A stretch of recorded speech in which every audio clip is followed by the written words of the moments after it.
everybody, and welcome to Roll with Advantage. Welcome to this evening's session, or morning or afternoon, whatever time it is for you. Very excited to dive into the city of Yule. I wore a Christmas sweater. It's great.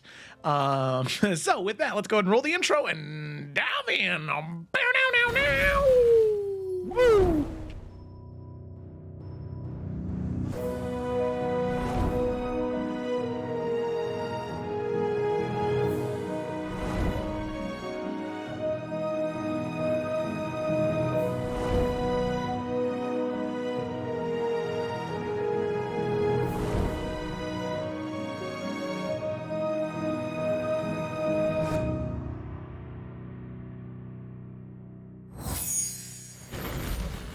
And we are back. So this week, just as a heads up, Felicity will not be here. She is hosting a bachelorette party, so good on her. I hope it's going well, Felicity, when you when you come back and listen to this. I hope there were no issues. So with that, that sounded ominous, like I planted issues. He does.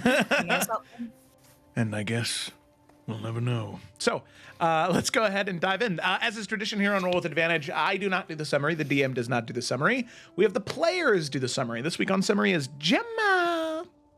Gemma, take it away. Take it away. Okay, I shall. So last session, the party continued to make our way through the layer of Castiel, coming across various gory monstrosities and a dark pool with this tentacle monster that grabs Twig momentarily. But the party finally gets into an area that's covered in spider webs, and so we use some fire to help clear a path, but it also attracts the attention of this massive-ass spider that's bound to the small room it physically cannot leave because of its size. Eurydice and Twig are grabbed by it, but are able to get themselves free through a use of Dimension Door, and they're able to get to a portal they saw when they were being dragged in by the spider. The rest of the party follow, assuming that it's probably the way we're meant to go, and so the rest escape past the spider, more focused on getting to where Castiel is. And so we do find him, as the portal steps through to a big old room where a meeting is happening between Castiel and none other than the infamous vampire Baraxes, that the party has only hitherto heard of. Castiel was in the process of hiring Braxes to dispatch of the party, but Braxes is now interested in hearing out a counter-offer from the party, as we are evidently more than capable of probably killing them both, seeing how we have gotten this far. And he was also not too hot on the idea of dealing with darker entities, and so all he needed was a worthwhile offer to come to our side. And so, to Castiel's dismay, Braxes does change sides, agreeing to 10k for himself and another 10k for his crew, as a mutual alliance is formed between him and the party, and he takes his leave. Castiel, knowing that shit ain't looking good for him, tries a last-ditch effort to reach out to the Dark One for help, but is counterspelled by Eurydice and then subjected to the Arcanum Suppressor, which allows for a speedy dispatch of him, with a final blow done by Balefire to make sure that he stays dead. But during this time, however, the suppressor has very grave effects on Belle when she uses it, being in immense pain for the duration of its use, as her life force is drained and she suffers points of exhaustion. And so with that, the Radiant Dread reappears and warns that we should leave the city quick, as our actions surely noted by the other pillars, but also assures that we will have an ally in him in future, as well as with the city once things are under a bit more control. So we will teleport back to the dock area, get back onto the ship, and Lila does her best to comfort her little sister Belle. So we then continue through to the next destination of the city of Yule. Yorick talks to Lila about the whole Finch situation and what her plans are with him. He reveals that he's still struggling to see Finch's humanity, knowing of all the people that he has killed and affected, but Lila still believes very firmly that he is only a vessel being used, and that maybe if she's able to remind him of who he was and the love that he had, he can be saved. During this time, Twig spends some time focusing on the sapling she found in Anarius' temple, which takes her to an unfamiliar place with a large tree and a pond, as well as an older woman sat down by a wolf. She introduces herself as Grandma Tala and the wolf as Oak Dancer. Through their discussion, it is learned that the saplings can bring great abundance to the land if treated correctly, and that it will surely be able to do so for the forester land once it is cleansed. She also asks for a message of forgiveness to be given to Alec should Twig see her again.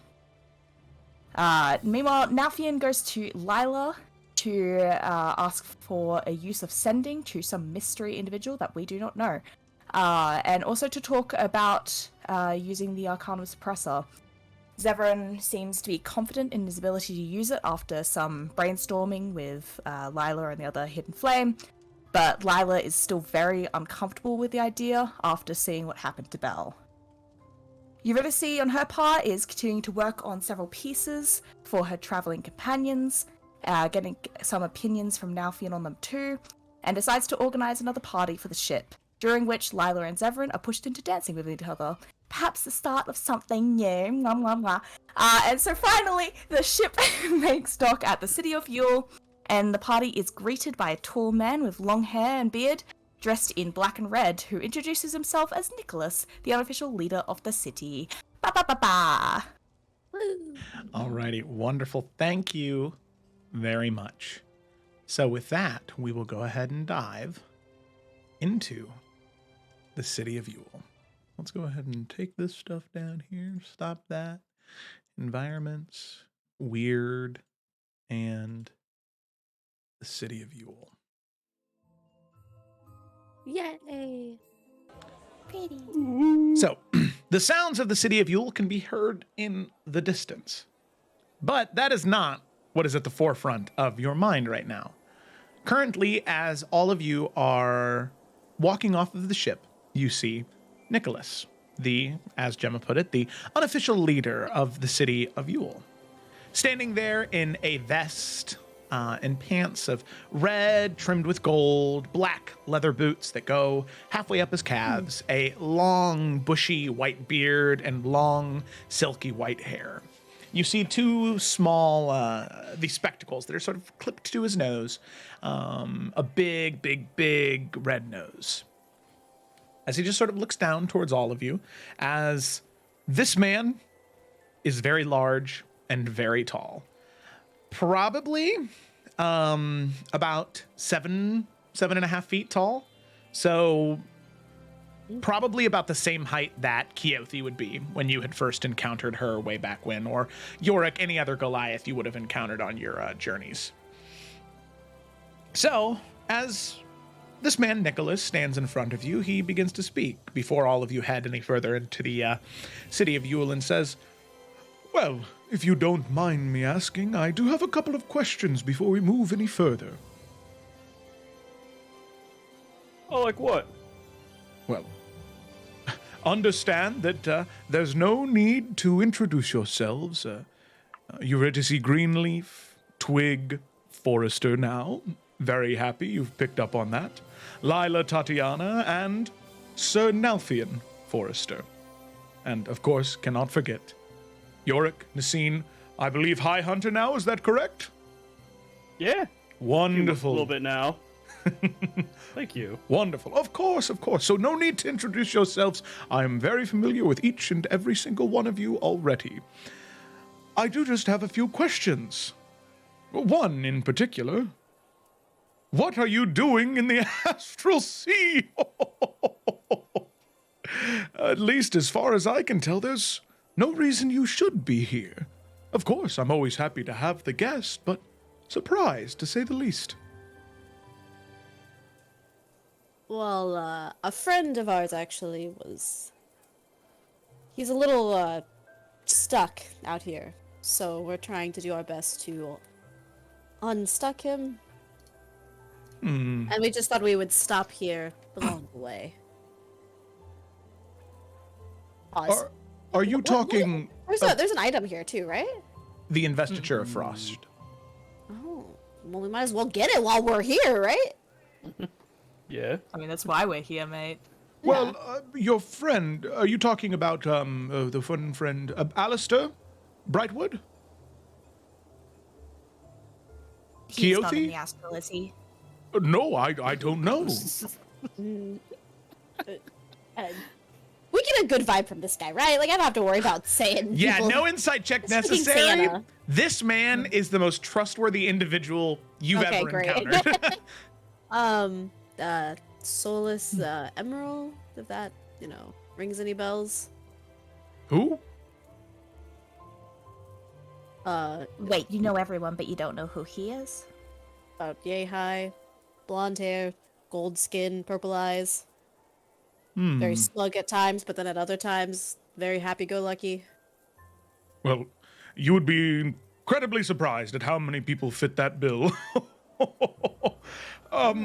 Well, you said Solvis Emeril? Yes. The list keeps getting longer and longer back at the workshop. I'll double check it, and that's strange though. Solvis Emeril.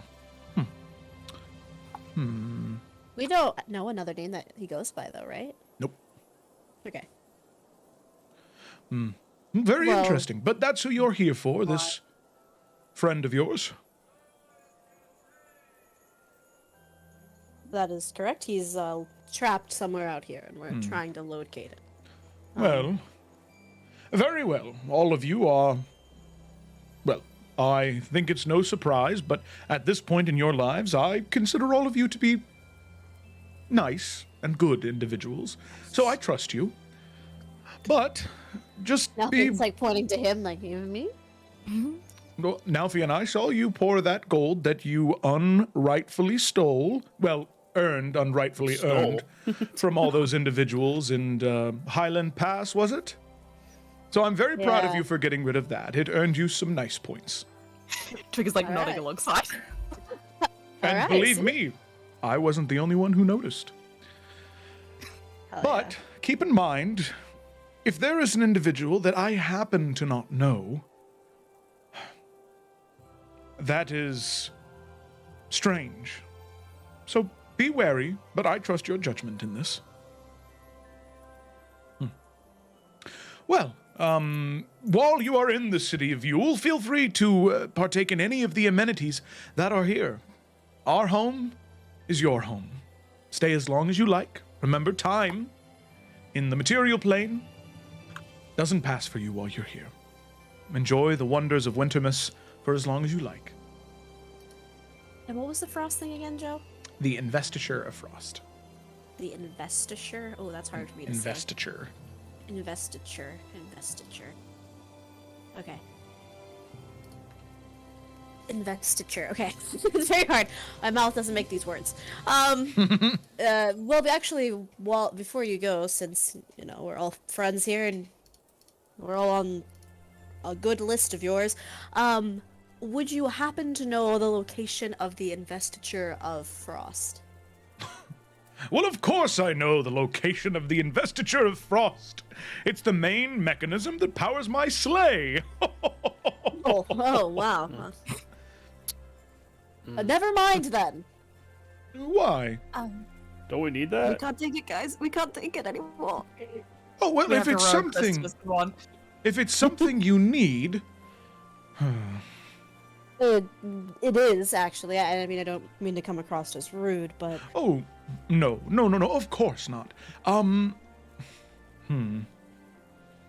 right. We're gonna return it, right? yes. Yeah. Yeah. Can we borrow it?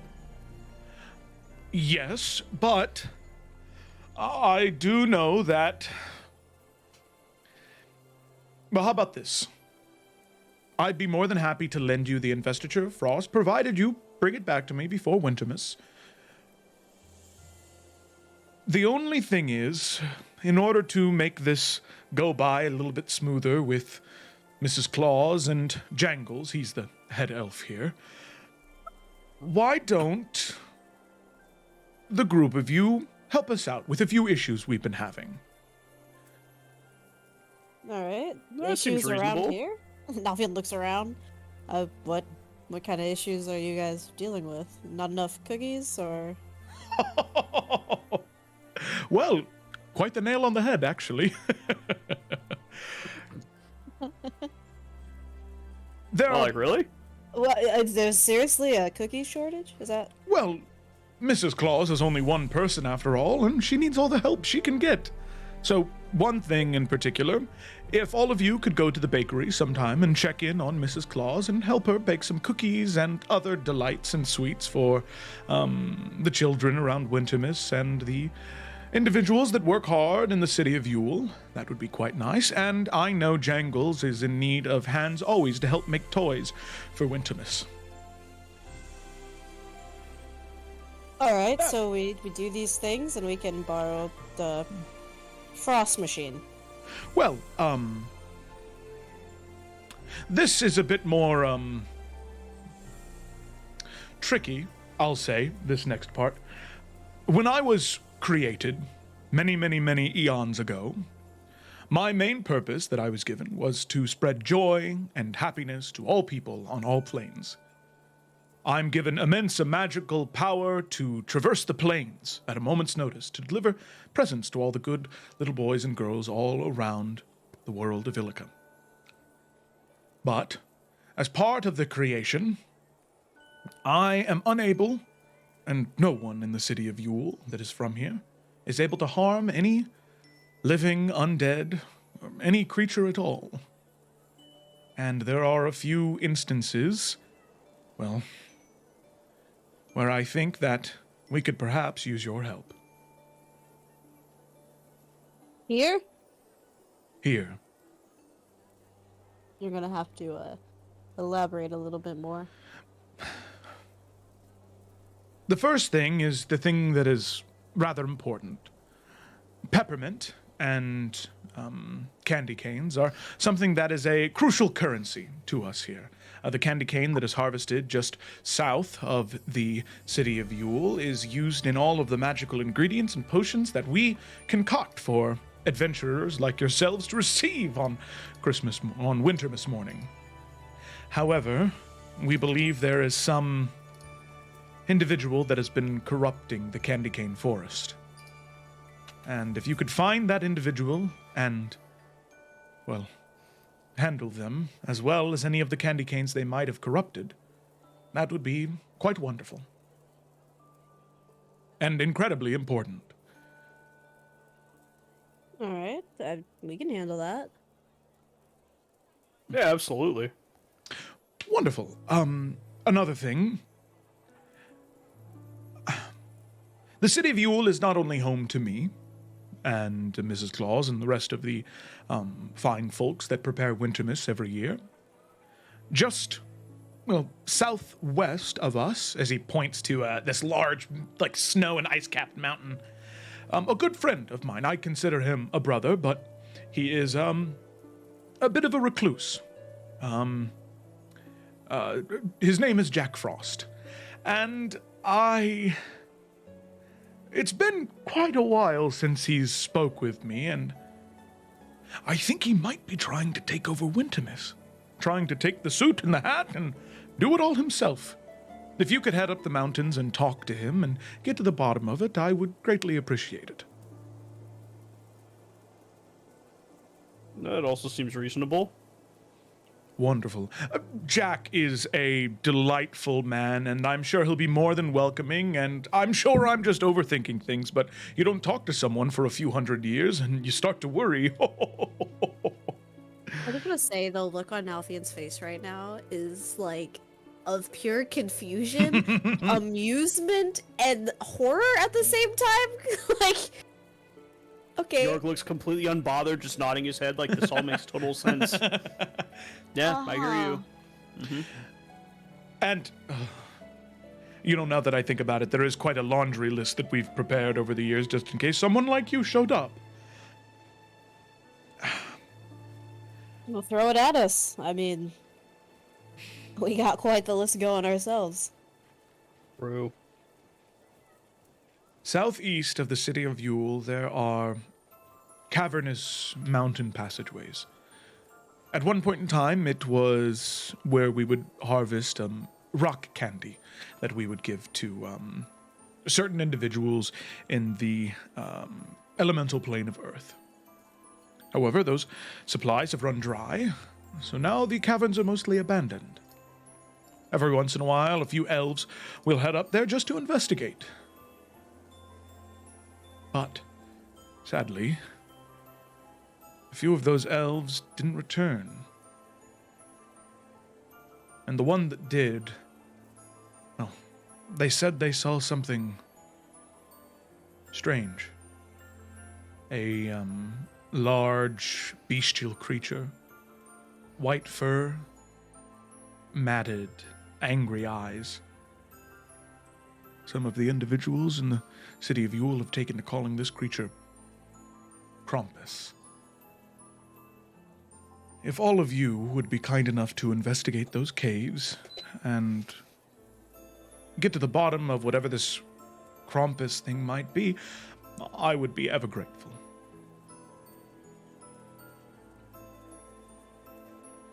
You know what? Yeah. I think we can do that. Wonderful. You have no idea how relieved I am to hear that. In fact, I was rather worried when I brought up that last one. You might get back on your ship and sail away. I wouldn't have blamed you. I think we've handled far worse. So we'll take care of it for you. Wonderful. Wonderful. I very much appreciate all of you. And while you're here, one more thing. Very simple, very easy. Just on your own, try and do one good deed. Help one person out. Each of you, each and every single one of you. There's a bit of magic that can be had in small deeds of goodness.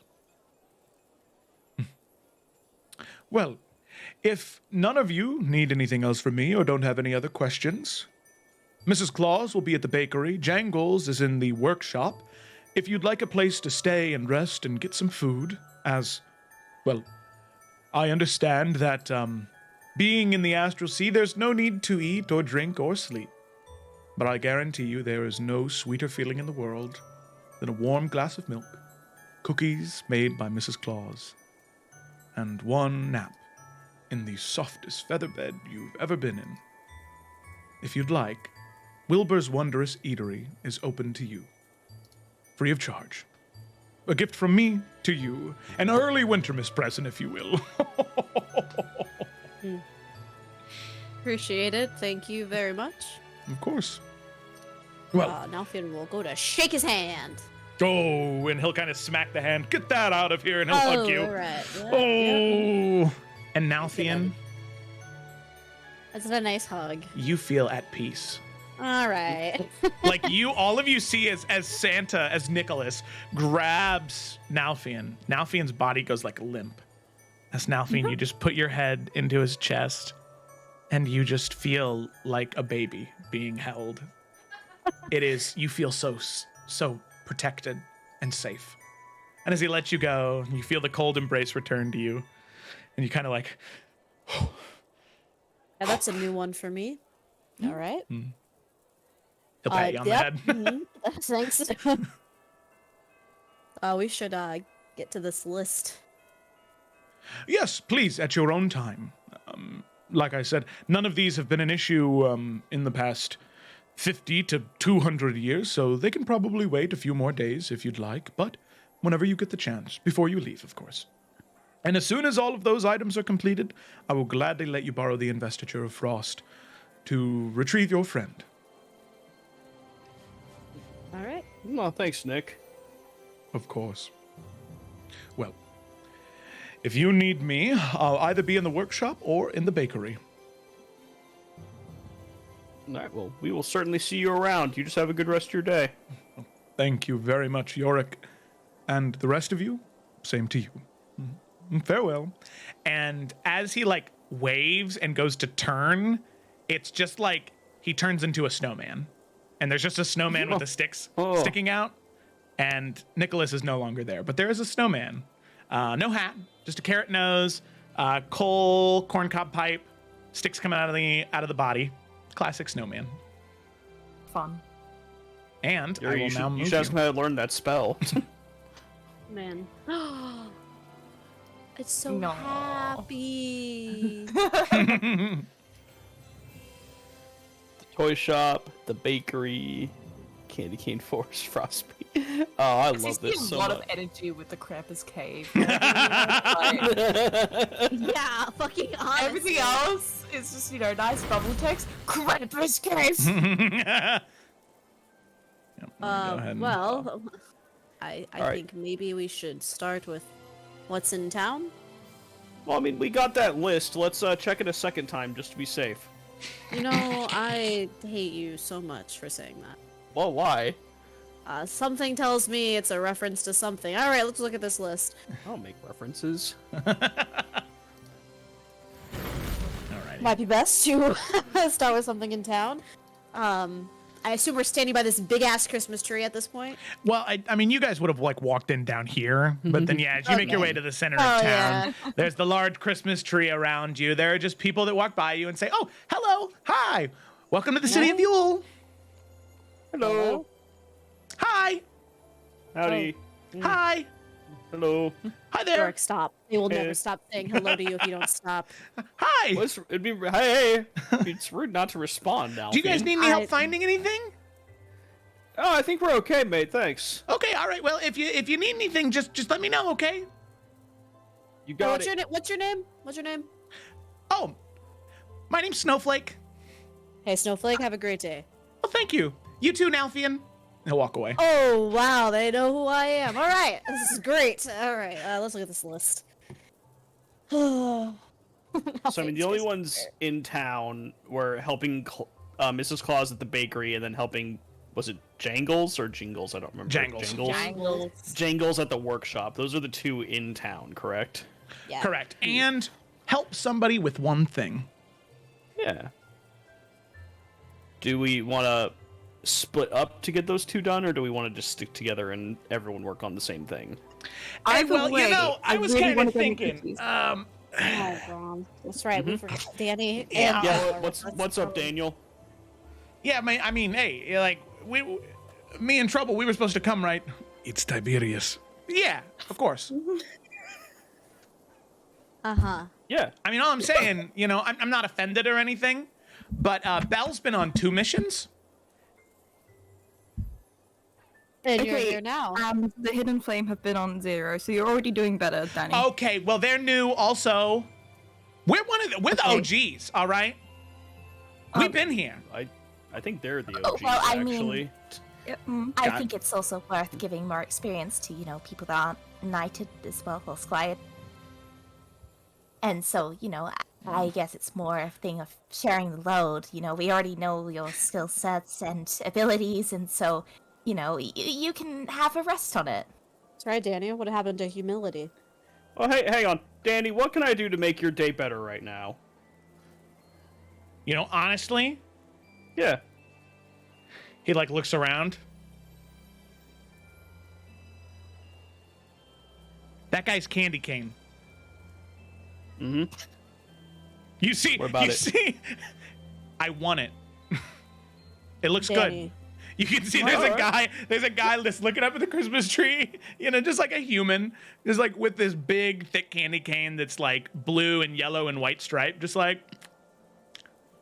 Knights this don't candy steal cane. from people, Danny. I You know also this. thought that Elowen talked to you about the whole stealing thing as well. I didn't say he had to steal it. I just said I wanted it. Yorick's walking Well, you over said there. the same thing about the sandwich as well, and that didn't really turn out to be true. Okay, that was in a different life at a different time. Danny, why don't you buy yourself a candy cane? As he looks down and he pulls out his pockets with lint that falls out onto the snow. With what money, Nalfian? pieces we have it in. So Yorick, Yeah, you you walk guys up to don't this. pay him. You walk up to this human. Oh, Hello. hi, friend. Hey, what's your name? I'm Oh. Yorick. Oh, Yorick, it's nice to meet you. My name's Tom. Hi. Nice to meet you, Tom. Handshake. Hey, quick question. Where'd you Yeah. get the candy cane? Oh, I make these. You make them? Mm-hmm. Like, is it just a normal candy cane, or is it a special flavor one? Nope, just a normal candy cane, just fun colors. The ones that right grow on. naturally out there are red and white, but I like to take them and grow little smaller ones in my my botany lab, and Oh, All right on. Different colors. Oh, that's cool. Can I pay you for one? Oh, you can just have one if you want. Oh, if you don't mind, that'd be great. Thank you. Yeah, sure. And he reaches into a bag and he's like, what color do you want? Just like the one you're having, if that's all right. Oh, sure. These are good ones. And he pulls it out and he hands it to you. They taste just like peppermint, but the fact that the colors are different, it's different, you know? Oh, yeah, no, for sure. Like, eating is a very visual experience as well. I completely understand. You know what? Here's a candy cane for you too. I like you a lot. Yorick? Thank you. Yeah. Oh, cheers, Yorick, as he like gestures the candy cane. His candy cane cross breaks. swords. It like snaps and falls to the ground. Oh, that's fine. At that point, it's just like a Alright. snow cone. Oh, there you go. Yeah, I think my friend Daniel over there really wanted to try one, so I'll give one of these to him. Thank you. What?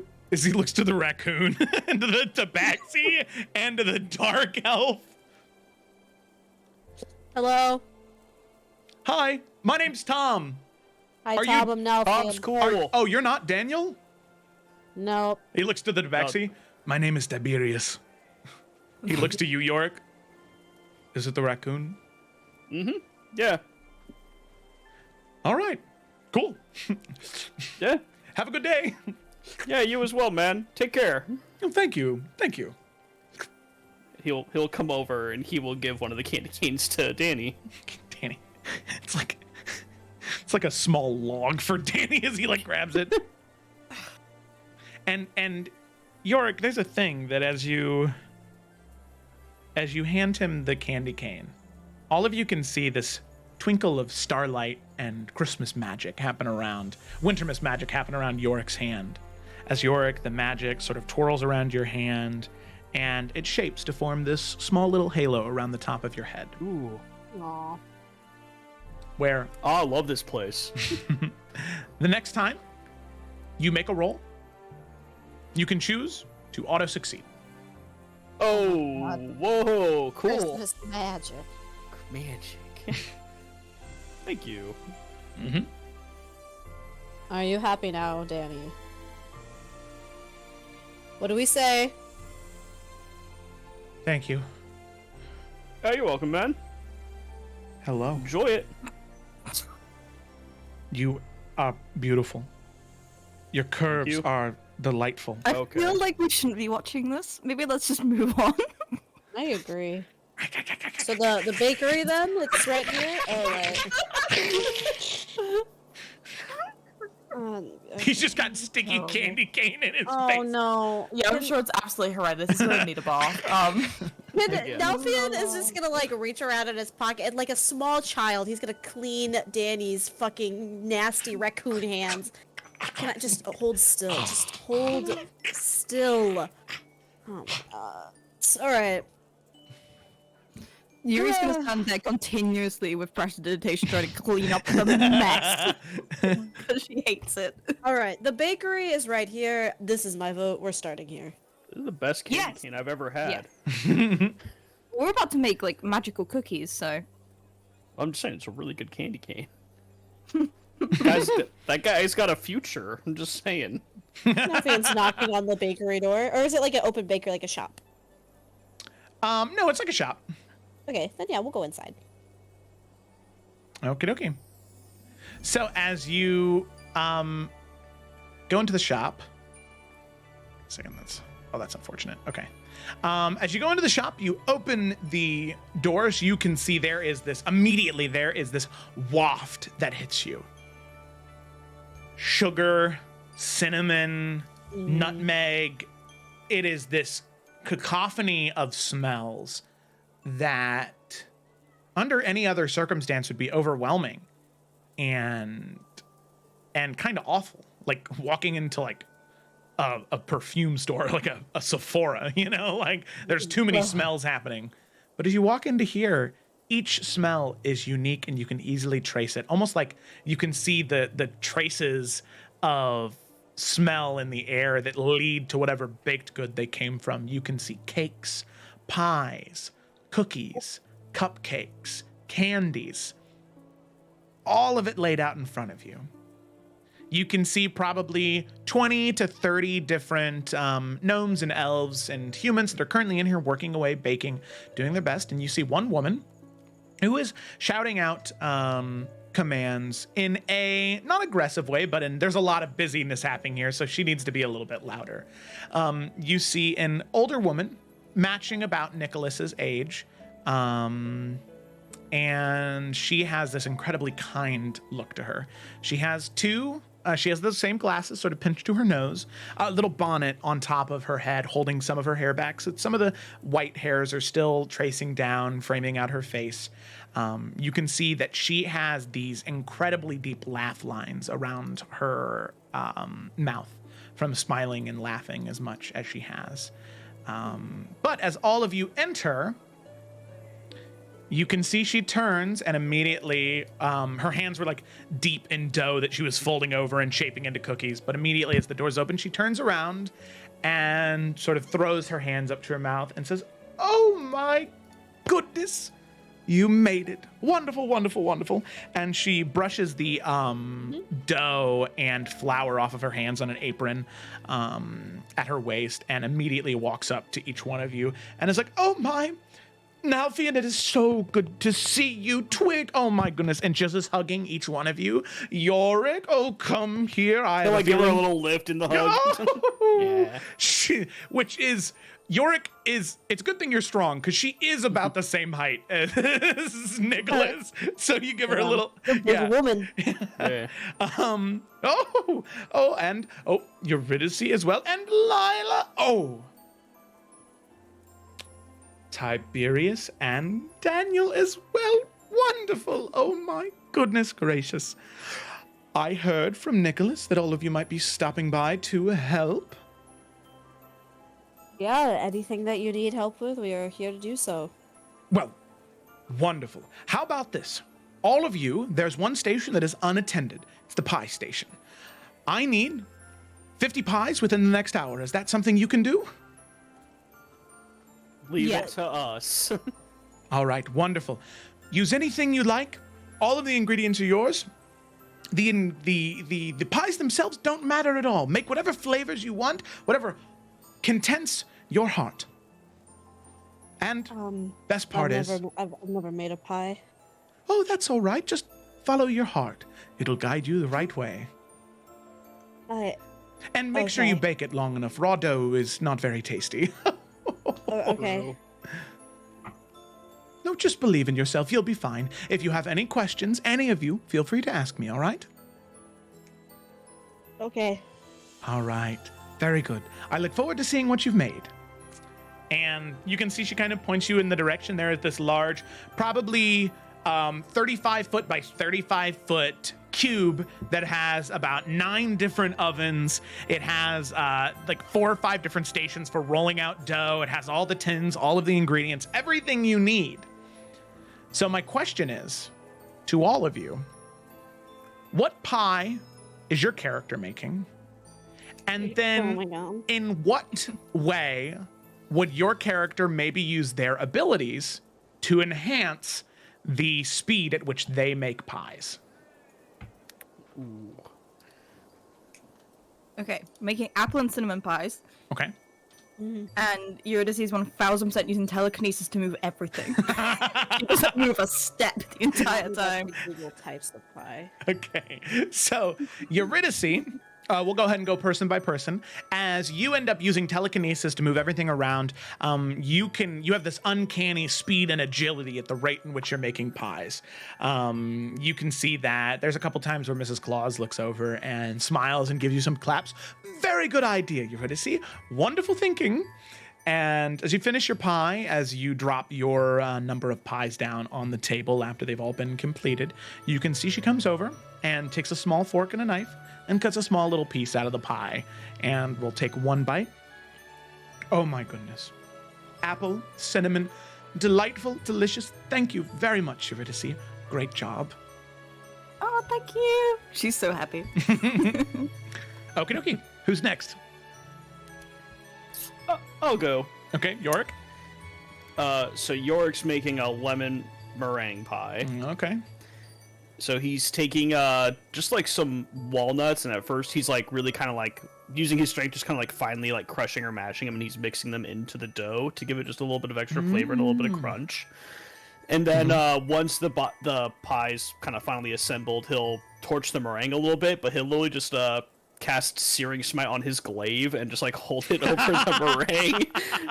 That way there's no you don't have that like gassy like alcohol like fire flavor. It's pure divine fire. Okay, so as you end up cooking it and sort of set your pies down on the table, you can see she comes over. We'll say you're right after you're ready to eat, and oh, lemon meringue! I love lemon meringue. Take a small bite here. Oh my goodness, that is just, what's the word I'm looking for? Divine. Oh my, the crunch. That's what I was going for. Are those walnuts in the crust? Yeah. Wonderful idea, Yorick. Delicious. Thank you so much. Yorick's wearing his Kiss the Chef apron that he always has. Mrs. Claus, she looks at the apron and she says, next time, remember, it's mistletoe. But you're a married woman. It's totally fine. she'll blow you a kiss. All right. Okay. Who's next? Twig will go next. Okay, Twig. And she will be just making a very classic berry pie, like the whole like square cross the other top as well. That is totally just a recipe she would have made a couple of times with Aunt Beth. Aww. And for her way to assist it, she wants to use conjure animals And she's a fucking princess. and get herself, because I'm sure it's lower than LCR for quarter. To just get herself 8 rabbits to help carry these, but also knead the dough with their little thumpers. And that is all. Okay. Oh So- my god. You literally It's have just like fucking Snow White. Yeah, I'm just about to say. You do that using the rabbits. They follow your command exactly, so there's no need to worry about them going off into different parts of the bakery and taking things or eating things that don't belong to them. But eventually, as you finish the berry pies, you set them on the counter. You can see your 8 little rabbits. They line up one next to the other. And you can see Mrs. Claus comes over, sort of smiling, hands over her apron. She says, well, look at that. Why only use one set of hands when you can use 9? Very good idea. Let's see. Oh, a berry pie. Oh. She'll take a small cut. Oh my goodness. The crust is so tender and light and fluffy. That is delicious. Using them to knead was a great idea. I might have to steal that one. Delightful. And you know, Twig, these ingredients that you cook with and the stoves you use here, they're not ordinary. I think the best part about this dish is I can taste that love, those memories that you made this pie with. It's delightful. Your aunt seems like a wonderful person. Twig is just standing there like beaming smile. She's never been as proud. All right.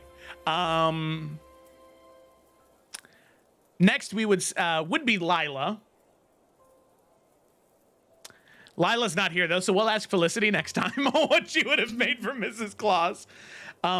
Danny and Trouble working together because they do count as one unit, and Mrs. Claus recognizes that. They're making meat pies. They are not following the sweet pie. God. So you can see Danny is like looking around at all the ingredients. He's like, "Hey, Mrs. Claus, where's the savory ingredients? I got fruits. I got sweets. Where's the meat at?" And she's like, "Oh, all right. Sure." And she like conjures some fruit or some vegetables and meat, and the two of them, they make a meat pie. And they don't make many. They maybe make 2 because they're really just having fun. Like Danny is like wrestling the dough to knead it, where he's like picking it up and slamming it on the ground, and he does like the 5-knuckle shuffle and Oh my like God. slams into it. He's like punching it, using it as a punching bag, and Trouble's like giving him, or Tiberius is giving him encouragement, like, yeah, get it, yeah, there you go, left, and then a right, and then a kick. And they're training right now. And as Mrs. Claus comes over and tastes it, she takes a bite. Ew. It seems like the two of you had a lot of fun, which is more than I could have asked for. And she moves on. And Danny and Tiberius, they look to each other like, was that good? And they're like, yeah, that's good. All right, yeah, let's go. Let's fucking go. They like high five. Oh my God. All right, last but not least, Nalfian. Man, Nalfian's been standing here. This is not his element at all. He loves to eat sweets. Like, baked goods are his favorite thing in the world to eat. But he doesn't know the first thing about making them. So, like, I think he watches everybody just kind of, like, being that guy in the corner, just kind of, like, trying to study how the hell to do this. And so eventually he's like, okay, all right. Which ones do I like to eat the most? And he's gonna bring out his Echo, okay? Hey, man. You and me, we're gonna do this together, right? Is this Yes. this- Yes. the North Pole? Pecan pie? Pecan pie. All right. And then Nalfian is going to try to make pecan pie. But I'd like to think the first time round, he burns it. But he uses Dudamanic Stutter to slow it down and do it again. And he pulls it out, and he's just gonna look at it. And I don't think he quite got it in time. Wow. And he's gonna put it down. He's gonna tap on Twig's shoulder. Could you help me make a pie? I mean, I feel like I could. I think Okay. the Rapid's handling things right now, so. This is what happened to my pie. He's gonna point to the pie. Oh. That's like half Echo- of it's burnt Echo- and then half of it's uncooked because the stutter didn't quite work. Echo now kind of like scratches the back of his ear and is like, I tried to tell him that it was too long, but he didn't want to listen to me. I think he should have. Okay, I thought 20 minutes was too long. But can you help me with this pie, please?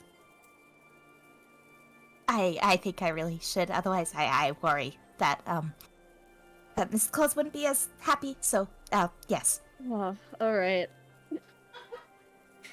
He is going to completely scrap his first pie, and then with Twig and Echo, Nalf, they're gonna collect their pecans, crunch those bad boys up, and try again. And as a unit, I assume it comes out much better. It does, yes. As you all work together, Twig, you being like a small yet way more kind Gordon Ramsay, directing your eight rabbits and Echo Nalf and Nalfian. You are managing a kitchen, a full staff of 10 people right now. As you assist them, you are able to finish enough pies, ignoring the one pie that was made by Danny in Trouble that was not suitable. You make up for that, finishing out the pies you needed to in the hour. As you set down your last one on the table, as Miss Claus moves over to it, she looks down at the pie and she'll take a small bite. And she'll cut a small piece and take a bite. And Nalfian, you said you didn't know how to make a pie. If it wasn't for this one right here, kind of pointing to Twig, I don't think it would have happened. Exactly. I was right. I said, follow your heart. And she looks to Twig. And you did. And look what you accomplished.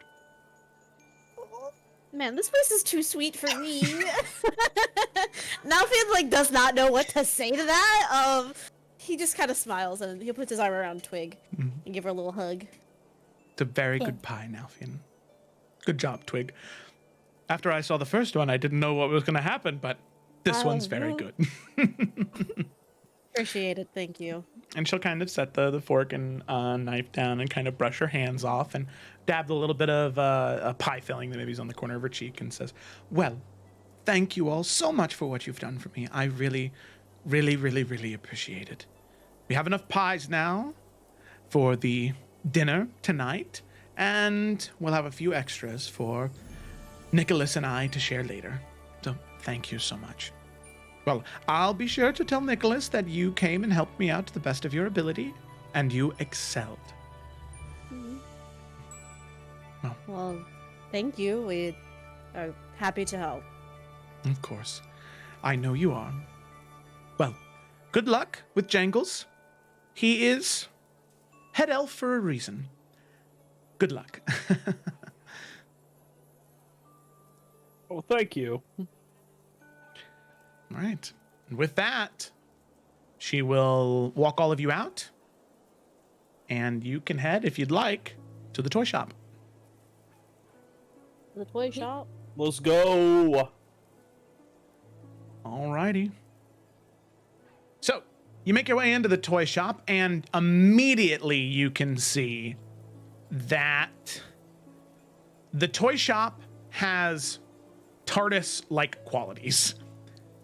Where, upon looking at it, it's a fairly sizable building.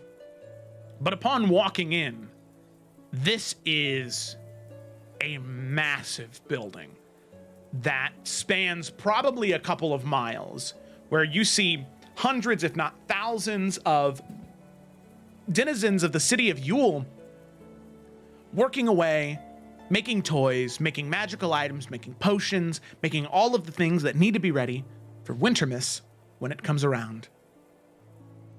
So, as all of you walk in, you can see a couple of the individuals that are currently making toys. They look to you and wave. And as they do, you hear this ching ching, ching ching, ching ching, these jingle bells that seem to be attached to feet. And you look down a long corridor near the end of the conveyor belt. You can see a City of Yule elf standing maybe 3.5 feet tall, but you can see anger in his eyebrows. Oh, shit. You can see robes of gold and brown and red and a pointy hood of teal and blue. At the very end, it has this bell at the end that jingles and jangles as he walks. As he approaches all of you, you recognize that this is probably head elf Jangles. Go and share that. Why is he so grumpy? I love I this love Rob's art. faces. Yeah. So then, all of you were sent by Nicholas then? Yeah, man. All right. Well, best to get you to work then. So, do any of you have any skills outside of fighting that you think might be applicable to this place? Remember, toy making is not a brutal business. Toy making is serious. It is fun. It is crafty. It is joyful. Remember, joyful. Repeat after me. Joyful. Joyful. Joyful. Joyful? With joy. Joyful. Joyful. Joyful! Did you say joyful? Twig? Yes, joyful. All right. Joyful. So, what can all of you do? Where should I send you? I'm pretty good at like carving stuff, and York will pull out like one of the stone carvings that he makes in his free time. I usually work with like stone, but I could also do wood. All right, you're on wooden horses. Go. Oh, sick. See you guys. Bye. And what about you? I mean, Yes, you, Twig, come on. I mean, I guess I could help with things that need a bit of calligraphy, I suppose. I'm used to drawing out a lot of runes and making sure that they're precise and neat and all of that, so...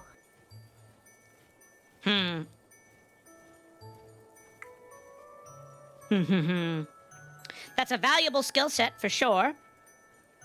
You know what we'll do? We'll send you to rune carving for arcane weapons down in the West Wing. Go.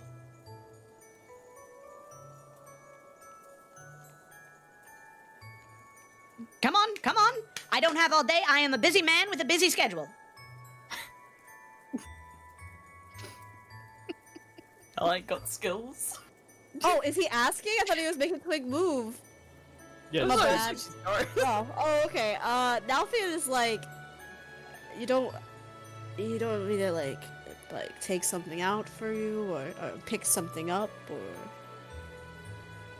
Take something out? Or pick something up? Well, I mean, I'm really good at talking sometimes. I can dance. I'm a pretty good dancer.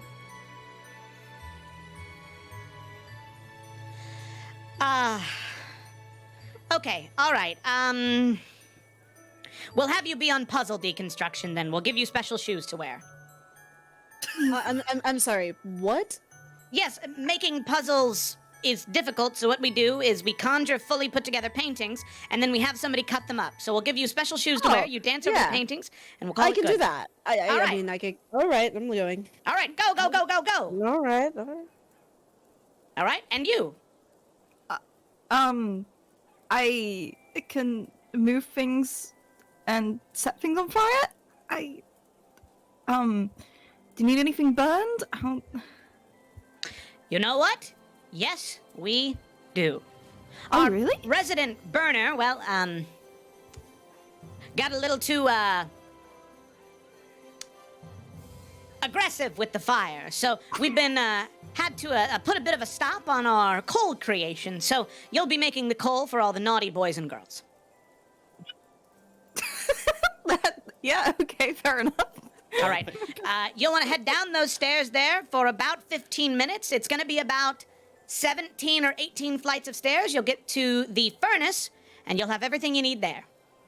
Is there a gap? Is there a gap down the middle of the stairs? Is it like the kind that kind of go in a circle?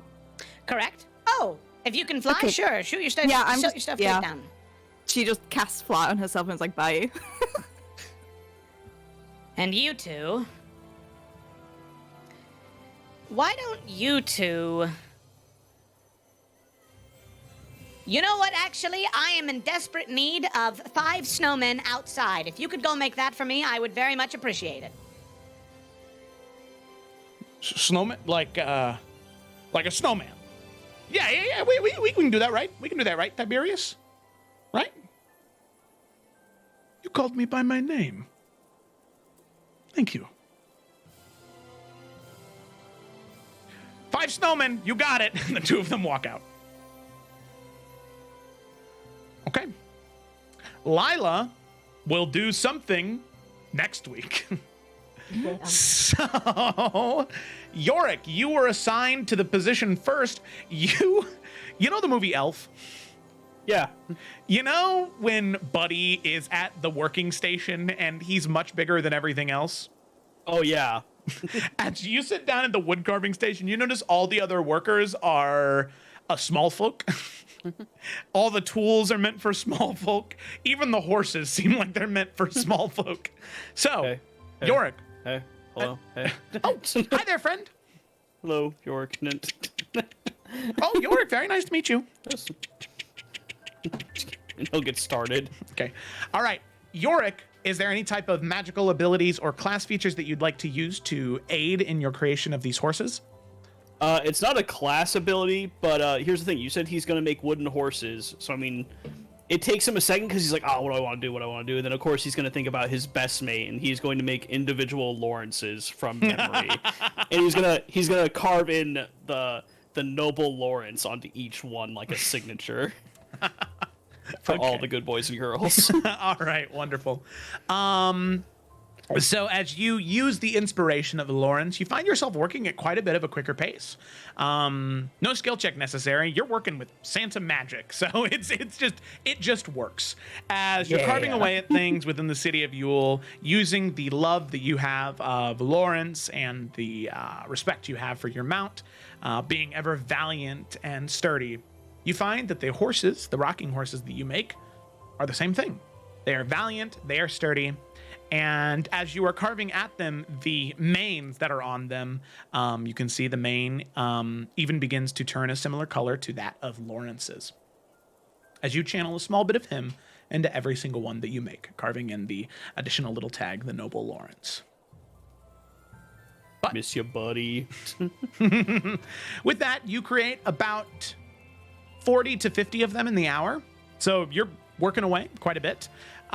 So from there, we will cut to Twig, who is rune carving on arcane weapons. So Twig, this job is relatively easy, where you are pretty much given a special knife, and the knife you end up holding like a pen, and you're pretty much tracing, where they will give you a sheet of runes to carve on a sword, a piece of armor, an amulet, on some type of item that's ready for magical infusion. And all you have to do is carve the runes on there. So is there anything you're doing in particular to assist with this, or are you just sort of using your natural talent at calligraphy to assist you? I think a lot of it would be natural talent, but she'll also... she will use just guidance to just make sure that she has that extra steady hand, you know? Yeah. You can see that as you enter your work area, the individuals that are here are older humanoids, older dwarves, people that you can tell that this is a comfy position. This is the position people want in the city of Yule. It's rather laid back. You can take your time. It is artistic to a degree, and you're not rushed because they don't make many arcane weapons in the city of Yule, as there aren't that many adventurers in the world. So you can see that as you are inscribing, some people are sort of looking at your work as you're doing it, and with a couple of deep breaths, using guidance, you find the confidence to work away. And there is an individual sitting next to you, a dwarvish woman who kind of leans over and she says, "Hey, but that's really good work. You should be quite proud of that." Oh, thank you. And she'll just smile and she'll go back to her work. But as you finish out and continue to inscribe, you only do 2 items in the time that you're there, but you do really good work. And the people that are around you compliment you on the work you've done. Hell yeah. Okay. Alrighty. Nalfian, Tiny Dancer. Okay. You We're gonna dance across the puzzle pieces. You are. You end up going up a Okay. couple flights of stairs, and you Hilarious. can see that there are a couple of elves. They hand you a pair of boots that are almost like ice skates. Oh, hilarious. I love. And but they have these weird patterns as opposed to just like straight blades.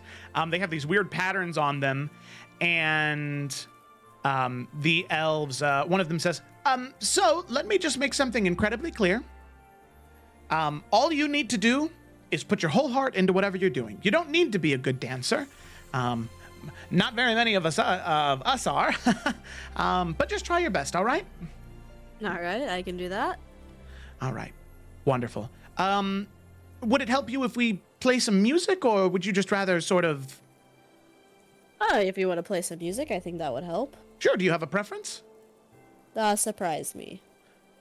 All right. Let's see. Play something from Thrall. Oh, wait, no, never mind. And he looks back at you. The City of Brass instead. And you can see there's a band up at a top platform. They're like, "You got it." And you can see all of them. They start to mess around with these like magical instruments, pulling pieces off, adding pieces on as they begin to play music. Now, it's a little chunky. It's a little slow. It's like a lot of You know Uncle Iroh's theme in Avatar? It's got the Sungi horn, which. Yeah. All right. So you can ask them to change, or you can do it. You can just go for it. No. Excuse me. Sorry, I don't mean to be rude, but Yeah. What's going on? do you have something a little bit more, like light and like airy? Oh, This is okay. very heavy. Yeah, I totally understand. Play the Tarkirian. Let's go Tarkirian. Let's go upper class Tarkirian. Preferably something that would be played in the ballrooms of Verdalka. Okay, ready? And you can see they go into it. This is much more light, flowy. It's very ballet in terms of the way that it We're sounds. in this bitch then. Yeah, Okay. yeah. So now, Fiona, are there any class features that you'd like to use to aid in your slicing and dicing of the puzzle pieces? I'm pretty around you? sure last time I talked, Nalfian has proficiency in dancing. We talked about He that. does, yeah. So that's what he's gonna use. He's just a really talented dancer. He is. He, especially like I was saying earlier, like combat to him is like a dance. So it's almost like this weird combination. I like the idea of it being like ballet and very specific forms of motion, as if he did have his sword in his hand at times too. Okay, wonderful. So you make your way through the puzzle that is in front of you, the painting that is in front of you, and you begin to dance. You begin to cut and move to create these intricate puzzle pieces. And as you do, as you move past one chunk, you can see the pieces, they fall through the floor, and you can hear them sort of clatter into a small wooden box. Some type of magic that keeps the puzzle as a whole up here while you cut through it, but as soon as the pieces are gone, they fall through the bottom. So you cut through it, and using your skill in dancing, it is a relatively easy process for you to go through. As you cut through 1 and 2 and 3 and 10 and 15 and 20 until you are just sweating, giving it your all. And as you eventually finish the last puzzle, there isn't a new puzzle that takes its place. You exhale, and you can see that the band and the 2 elves that were in charge of this area, all of them stand and just, that was beautiful. Honestly, I don't know what you do outside of showing up in the city of Yule, but there is a ballroom with your name on it, good sir. You were honestly fantastic. Oh, thank you. I appreciate it. It's very kind of you. I mean, I could teach you. I mean, do you? I mean, yeah, I would. I mean, then- you said that no one here is really good at dancing. I mean, it just takes a little bit of practice. Okay, and then 2 of them come down the Alright. sides. And Nalfian, you give a little dance lesson to Yeah. these 2 City of Yule elves, as they graciously take your advice. And throughout the course of the next 15 minutes that you have with them, you give them a few pointers, you help teach them a little bit more, and hopefully the puzzle making process will go a little bit easier in the future for those 2. Oh yeah. Okay. Alrighty. So, with that, we cut from Nalfian to Eurydice. Hello. So, Eurydice, you dive down flying into the hole in the ground, and eventually, you land at the bottom. You can see it is a dimly lit, very wide room. There are 4 or 5 furnaces in here with a collection of different items for you to burn, wood and other flammable items for you to create the coal that you need to.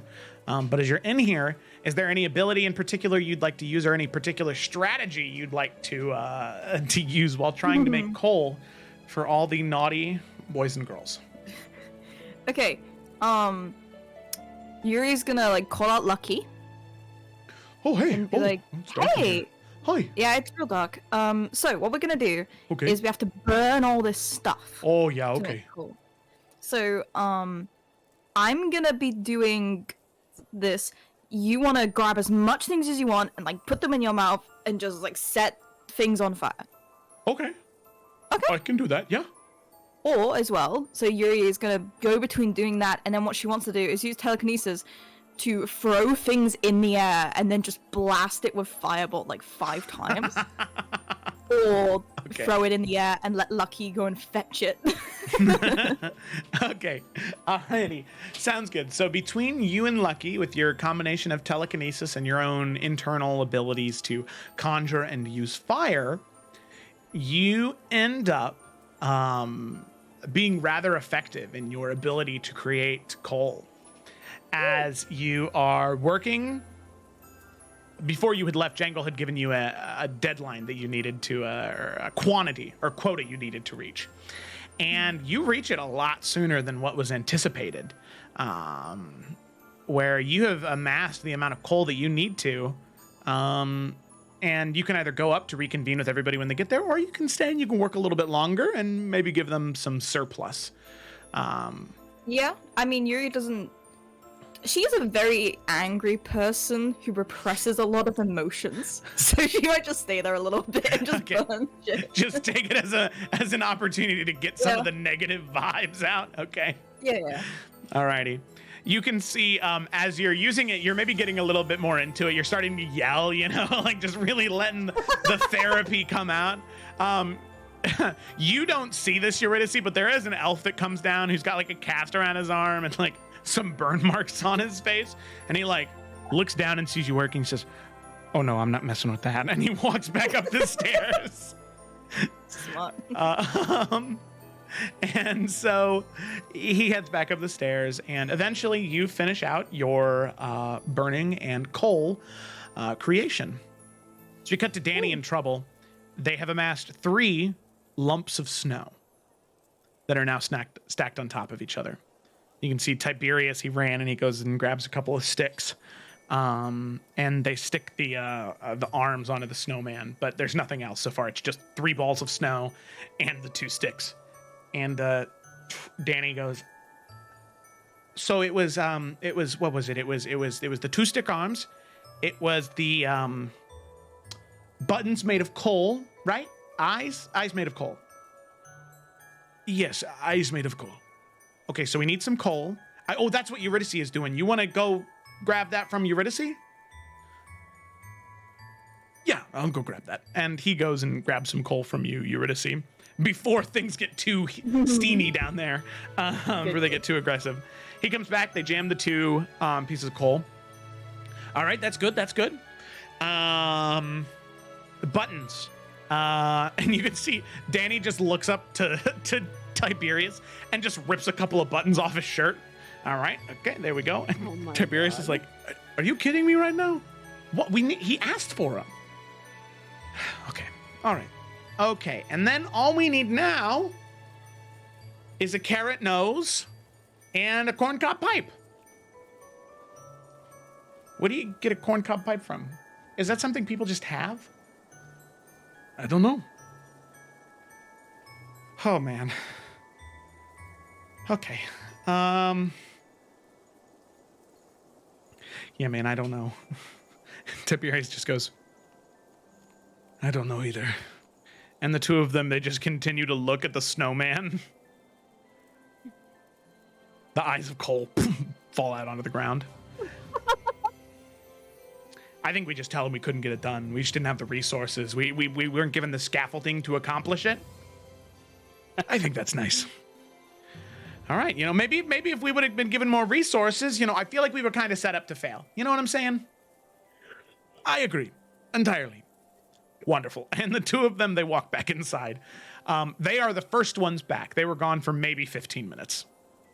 But eventually, all of you return back to the central area, and having completed your deeds and your jobs for Jangles, eventually he does return. You can hear the ching ching ching ching ching ching ching ching of him walking down the halls until eventually he shows up and says, Well, I have to say that I am rather proud of the work that all of you have done.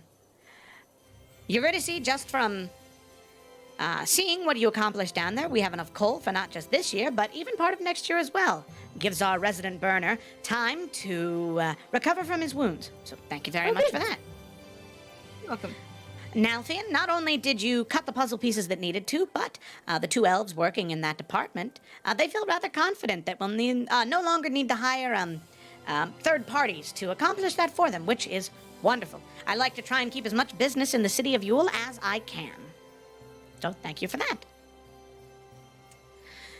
Twig, very good work in the Rune Carvers. I heard so many wonderful commendations about your work, so very good job to you. If you ever get tired of adventuring and you'd like a new spot, well, we have great benefits here at the City of Yule. I'm joking, but it is also true. And Yorick. One of the things that I did not anticipate is someone adding their own personal flair. But I think the nice part is it adds a small chance for someone to receive something special on Wintermas. And the fact that it's someone special to you, I like that a lot. Well, that is all I needed from all of you, so thank you all very much for accomplishing the jobs that I had requested. It will help us very much in meeting the quotas and deadlines we need to for Christmas, or for Wintermas, and I am incredibly thankful that all of you stopped by. Thank you, and good luck on the rest of your deeds for Nicholas. No, thanks, mate. Shake his hand. Of course, of course. Well, good day. And he will turn and walk, and he gets about 15 feet away, and Danny goes, "He didn't even ask us about the snowman." I know, but don't bring it up. Did he even want snowmen? It doesn't matter. He's not asking. Okay. Why don't you show us the snowman? I'll come out. Show me the snowman. It melded. It what? It melded? Oh, that's a shame. Yeah, the furnace was burning real hot, and there was a lot going on in the furnace apparently, and we didn't know where the exhaust pipe was, so it just kind of melted. Yeah. Okay, well, I'm really sorry about that, but I think you probably did a really, really good job. Well done. Yeah, it was great. It was the best corncob pipe and carrot you've ever seen. It was wonderful, honestly. Yeah. Maybe we could build more later then. And then you could show us off all the skills that you've learned. I think we're busy, right? I think we're busy. But I appreciate it.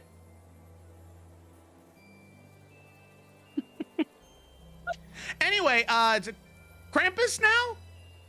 Or Jack Frost? Anything but here.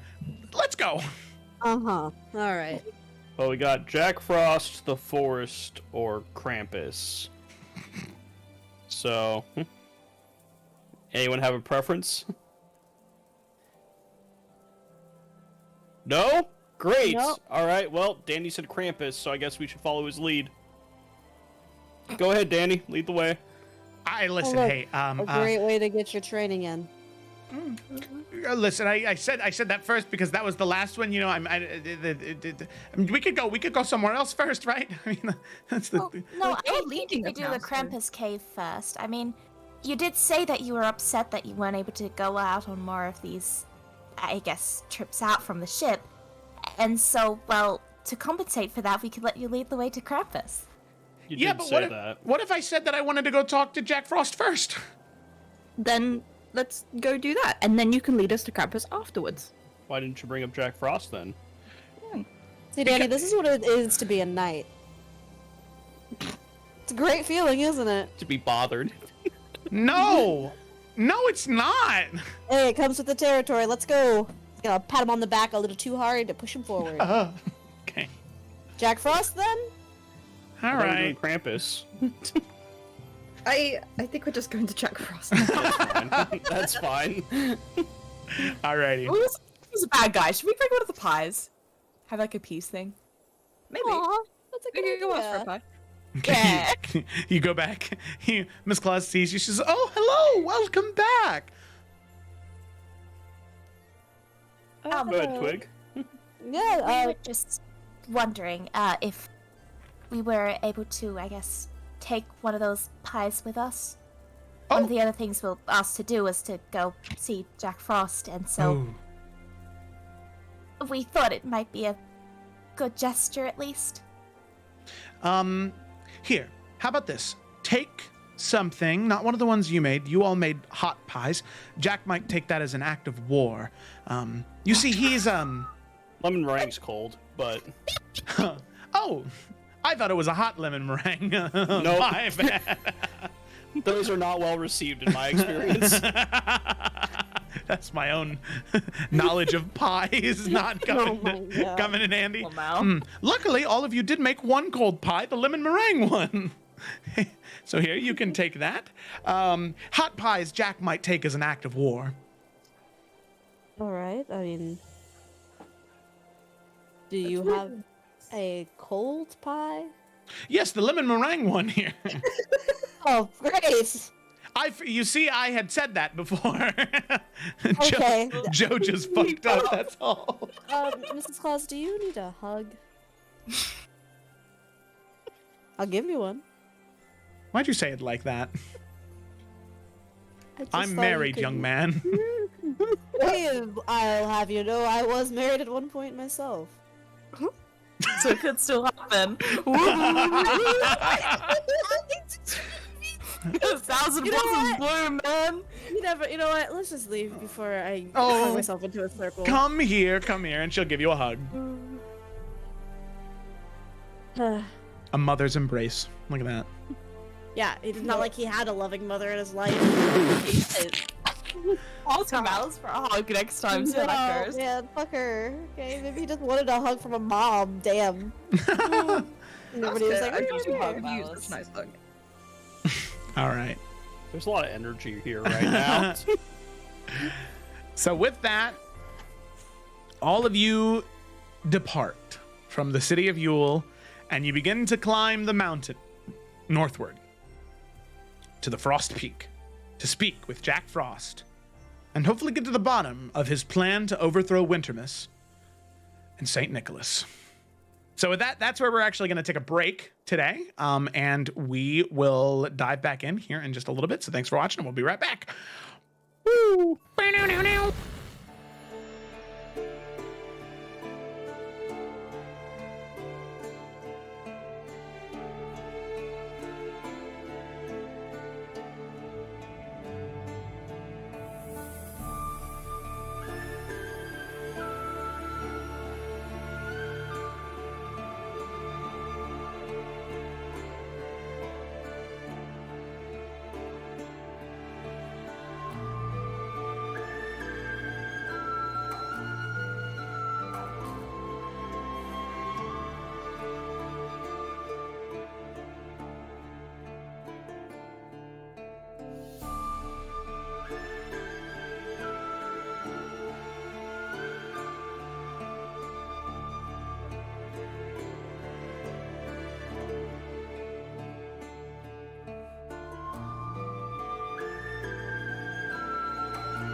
scars long have yearned for your tender caress, to bind our fortunes.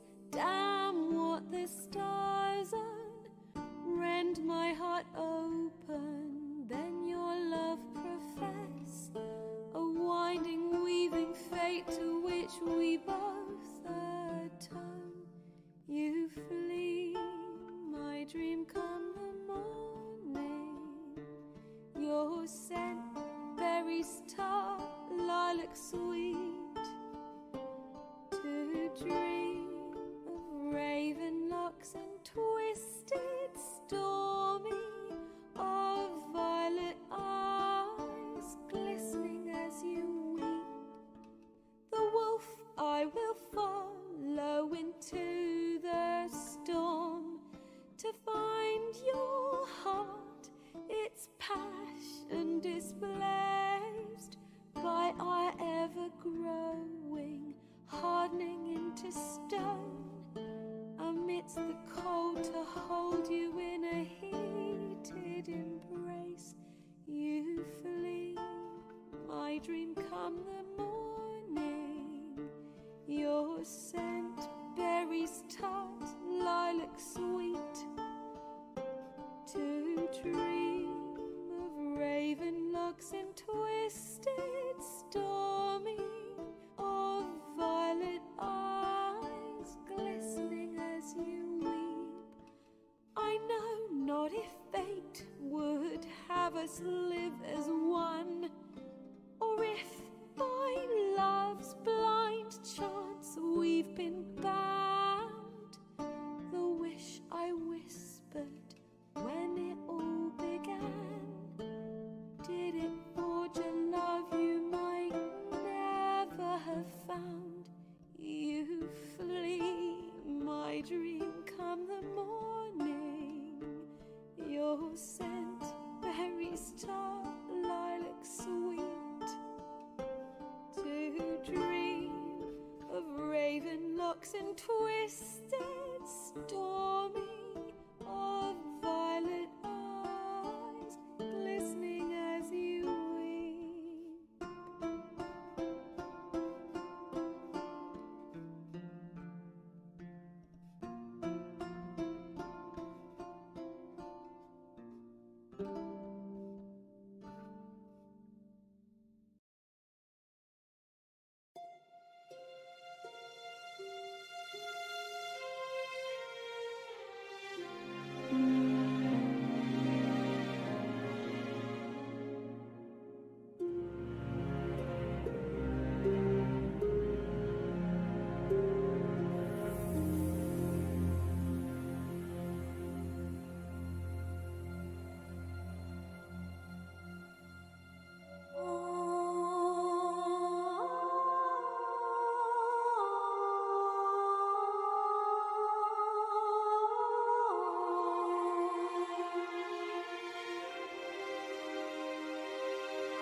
Hi there, everybody, and welcome back to Roll with Advantage. Hopefully we don't get copyright striked. Yeah. Sorry. We're back. Let's go ahead and dive in. So, our group of adventurers had finally made their way to the city of Yule. Within the city of Yule, they were given 6 tasks by Nicholas Sinterklaas, Santa Claus himself. They were told, 1, help Mrs. Claus bake some baked goods in the bakery. Easy enough. Check it off the list. They all did a great job. Help head elf Jangles in the creation of toys for Wintermas Day. They did that. Check it off the list. That leaves 4 more things that the party needs to accomplish. 3 of them relatively dangerous. 1, going and speaking with Jack Frost, who Santa believes might be trying to overthrow him to take over Wintermas. Traverse the Candy Cane Forest and figure out why the Candy Cane Forest has grown more dangerous and why this individual seems to be doing bad things to the candy canes. And then also, finally, go and investigate this cavernous cave system where Santa believes there is an individual known as Krampus hanging out and residing within. Hopefully getting to the bottom of who this Krampus individual is and trying to solve the problem. So, with that, our party decided first to ascend the Frost Peak to go speak with Jack Frost and learn what he is doing and what his plans are. So, our party does just that. They head as far north as they can up the Frost Peaks. The snow and ice grows ever thicker and more intense. But eventually, the traversal of the mountain is relatively easy. There's no enemy forces that get in your way. It is just climbing up the 7,000 or 8,000 steps to get to the top of this mountain. As you see, the keep of Jack Frost, a castle of ice that has been carved into the side of the mountain. You follow the steps up through a small town, it seems, with creatures of ice and snow that keep to themselves and move around, working on various activities. But eventually you make your way deeper into the city and into the inner keep of the city, of the Frost Peak Keep. As you're walking through, as I said, you could see the icy individuals lingering there, and eventually you can make your way to the inner keep of the Frost Peaks. As you enter, you see a rather large throne room. Spanning quite a bit of distance, you can see these 2 large icy statues on either end right next to the throne. And sitting in that icy throne, you can see a man. Skin incredibly pale. A tone of freshly laid snow. Hair that is jagged and rocky, like sharp crevices of rock and ice. As you see him lean forward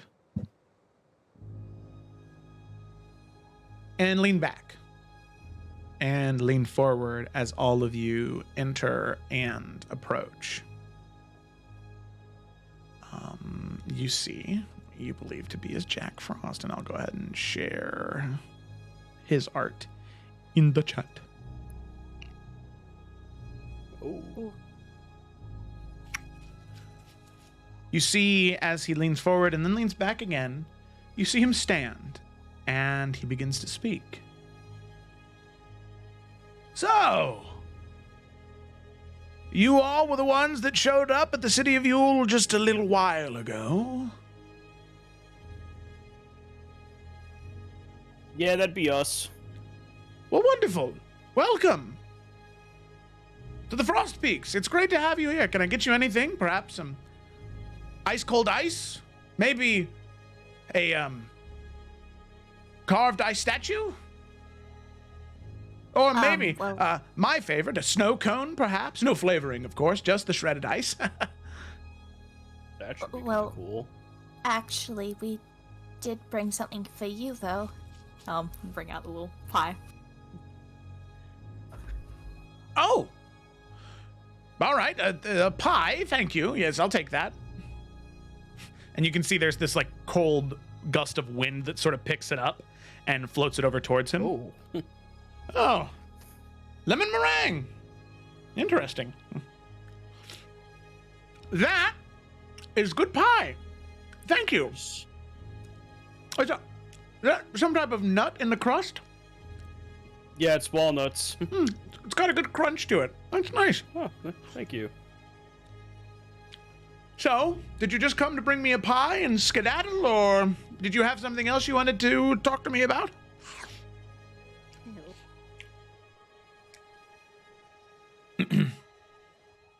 Nah, mate, like... Nah, so, I mean... Sorry, Joe, quick question. Like, I mean, did he prefer to be called, like, Nicholas, or, like, what did he prefer to be called? Mr. Claus, you can call him. Mr. Claus? Yeah. Alright. Yeah, No, so Mr. Claus asked us to do some favors around town, and he was just worried about you, so... Oh, he Nick sending was us up here worried just to about check me? in on you. Yeah. That's nice of him. So it's been a few hundred years since you guys last talked, so... Oh, well, it's far. You know, it's hard to find the time to get down there. Took you guys like an hour to get up here. Right. Yeah. Downhill's hard, I get that. See, there you go. I knew I liked you when you walked in. Uh-huh. Is there any other reason other than it being about an hour, if not better, that you won't go down and have a conversation? Nope. Insight. Can Alfian determine if he's telling the truth? There you go. That's how you ask. Yeah, make an insight Yeah. check. Oh yeah, I forgot. I have +0 with that. Yeah, Nalfian, he's definitely lying. Oh, okay. I didn't think it would be very high, personally. Yeah, so, I mean, you know, again, we just coming on his behalf just to check in on things. What are your thoughts on Wintermas, then?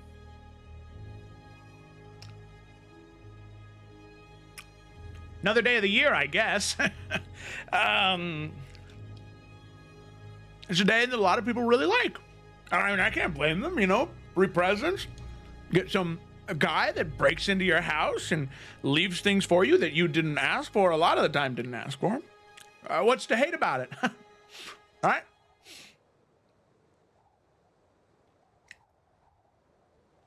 I feel like what your tone is and how you're speaking are two very different things.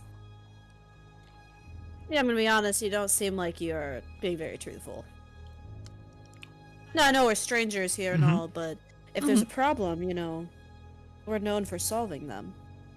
So what's the problem?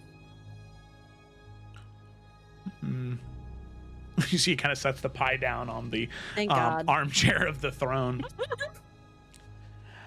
I mean, if we're being honest here, I think you might know what the problem is. So how about you say it, and then I'll tell you if you're right or not. And then we can go from there. Alright, you have a problem with the way Mr. Claus seems to run things. And? And I don't know, you tell me, what are you doing about that? Ooh, and you think you do a better job? Bingo! You got Yes. it. Exactly. Yes, Nick is... He's too warm. Wintermas, it's in the dead of winter. It is cold. It is freezing. It is frigid. And he's just so much like a warm fire and a hot cup of cocoa. And I just can't stand it. Isn't that what people want when it's really, really freezing? No. People don't I mean, know that what they was- want. People don't know what they want. They need to be cold. So that way, when spring comes around, they can be even more thankful that the warmth is there. To give them warmth in the wintertime, it's just, it's in poor taste, you know? And who are you to tell people what they want and what they don't? I'm Jack Frost. Nalfian looks unimpressed. All right. Everyone has their own free will. Well, yeah, of course they do. I'm not the one who's trying to stop them from having presents. They can give each other presents if they want, but for somebody to step in, be that third party, and not let people have a say in what they want, I don't know if I think that's fair. So what would you want to do instead? I don't know. I still don't think I understand what all of you are hinting at. I have no problem with Nick. Just with the way that he runs things. I might do a better job myself, but that doesn't mean I'd act on that. Unless, of course, that's a what you're fair lie. insinuating. Well, your body language and the way you're talking says differently. Okay, all right. You're right. That is my plan. You caught me. I was intending to do that, to overthrow Nick and take over Wintermiss and maybe deliver presents, maybe not. All I know is there would be a lot more cold on Wintermiss. It should be nice, wouldn't it? Yeah. You know, normal people would maybe, die if it was always cold? If there was no, warmth? Well, details that can be hashed out at a later date. That's a big thing. I don't think people's lives are just details. So I mean, you have these thoughts on this holiday, but why exactly is it so important to you that it goes that way? You just feel that's the way it should be, or I feel like I'm missing something, I'm just trying to follow. No, you're fine. I mean, Nick and I have lived on the city of Yule for quite some time together. For so long we've lived here. Every single year I see him do what he needs to do for Wintermiss, and everybody celebrates and everybody's happy and woo. And I'm tired of all the celebrating, Wouldn't it be Have nice you thought if... about leaving? Your problem seems pretty simple to fix. Why do you have to stay here? Well, I have this whole castle. It's really nice. Build a new one. Oh, like it's that easy. Yeah, it is. Okay. All right. You have pulled my heartstrings. You've come to me with a logical argument and an emotional one that I cannot argue with. You've made very valid points. And you know what? I think you've made the best one just now. I could just leave and make a new castle. I'm just so lazy. That's really the issue, isn't it? But you know what? I can move past that. You know what the issue with moving is, right? You have all of your items, all your valuable possessions. I mean, moving with pets, Yeah. Have you ever tried it? Do you have a pet? I do, actually. So, how about this? My pet likes their home. How about you all handle my pet, and we part ways? I leave the city of Yule. I go to the... I don't want to go to the apathy. That doesn't sound very fun. I'll go somewhere else. I'll find somewhere new to go. And I won't try and take over Wintermiss. I feel like this isn't really the thing that makes most sense, though, right? You could go somewhere else, but that won't change what the problem is. Because I guess I'm also confused. You're saying that people don't enjoy the snow, but people do, though, right? I mean, Danny and Trouble were making snowmen, and, well, there's people that skate on the ice, make snow angels. I'm confused that you're saying that people don't enjoy the cold. People like winter for the snow. And I think if you were to leave, that would make this place less frosty, right? And I think that would ruin it.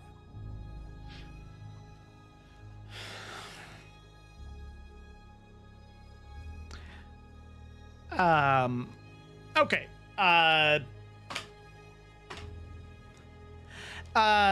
Fine. Okay. Sure. Yeah. Cool.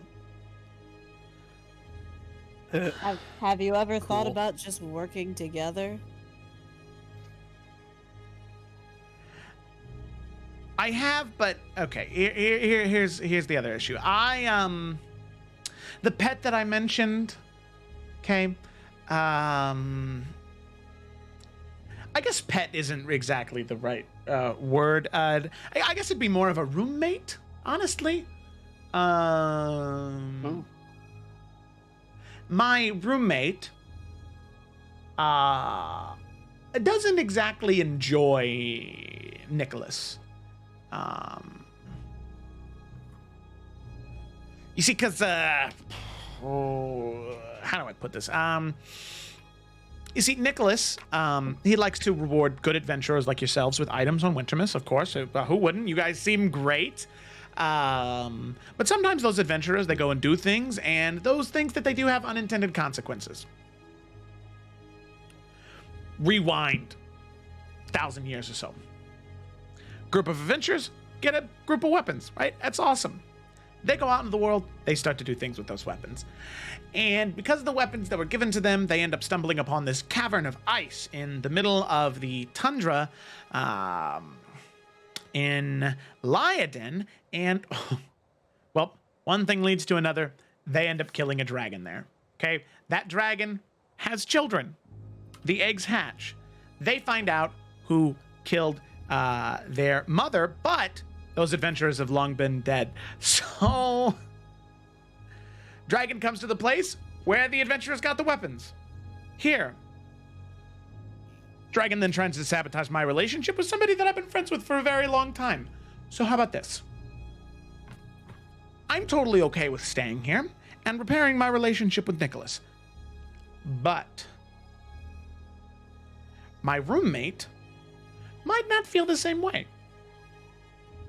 So perhaps you all speak with my roommate. And there we go.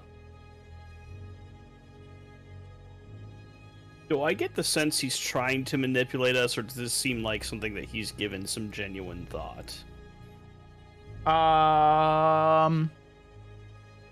I mean, make an insight check, we'll say.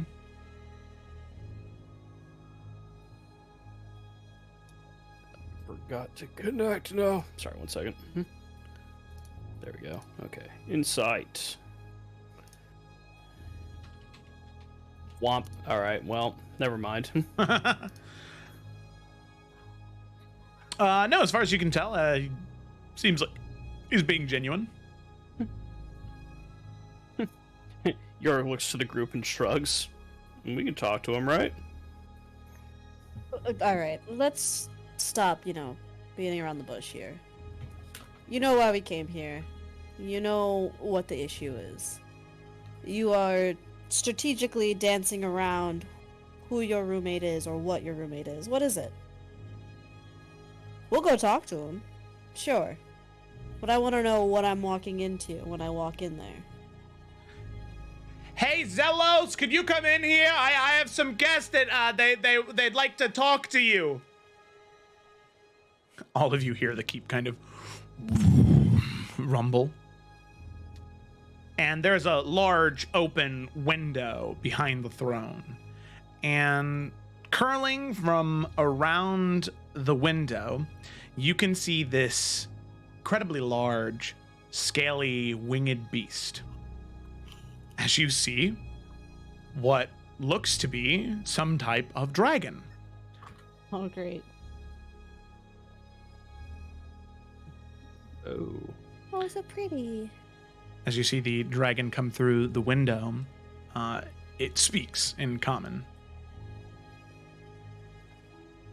Yes, Jack, you said you had guests. Oh, well, hello. It's very nice to meet all of you. Tell me, you all don't happen to be adventurers, do you? I'm actually a knight. I mean, more or less, right? Yeah. Now Iverion looks over at Yorick. What? Did you not just hear what he just said? I just think honesty's really important.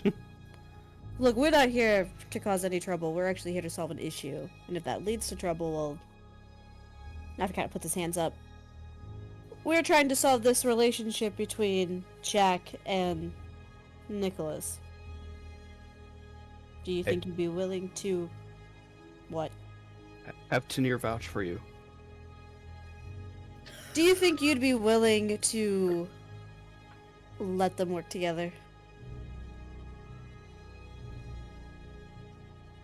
Let them work together. Sure, why not? Jack, you didn't tell them then. No, I did actually mention your incredibly tragic and heartstring pulling story. Of course, Zealous, I'm of course so sorry for your loss. You know, you being the very powerful dragon you are. Of course, I wouldn't ever want to upset you. Why are you blaming the man rather than the people who did the action? Because the people who did the action died before I could ever have my vengeance. And if you wish to defend this Nicholas, then in my opinion you are no better than him.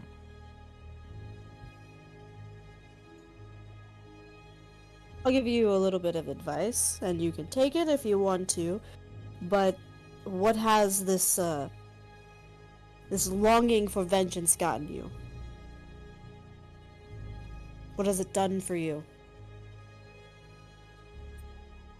Do you think that when you, if ever, you are able to do something about him, it's going to make you feel better, it's going to replace what you've lost? No. But at least it keeps me fed.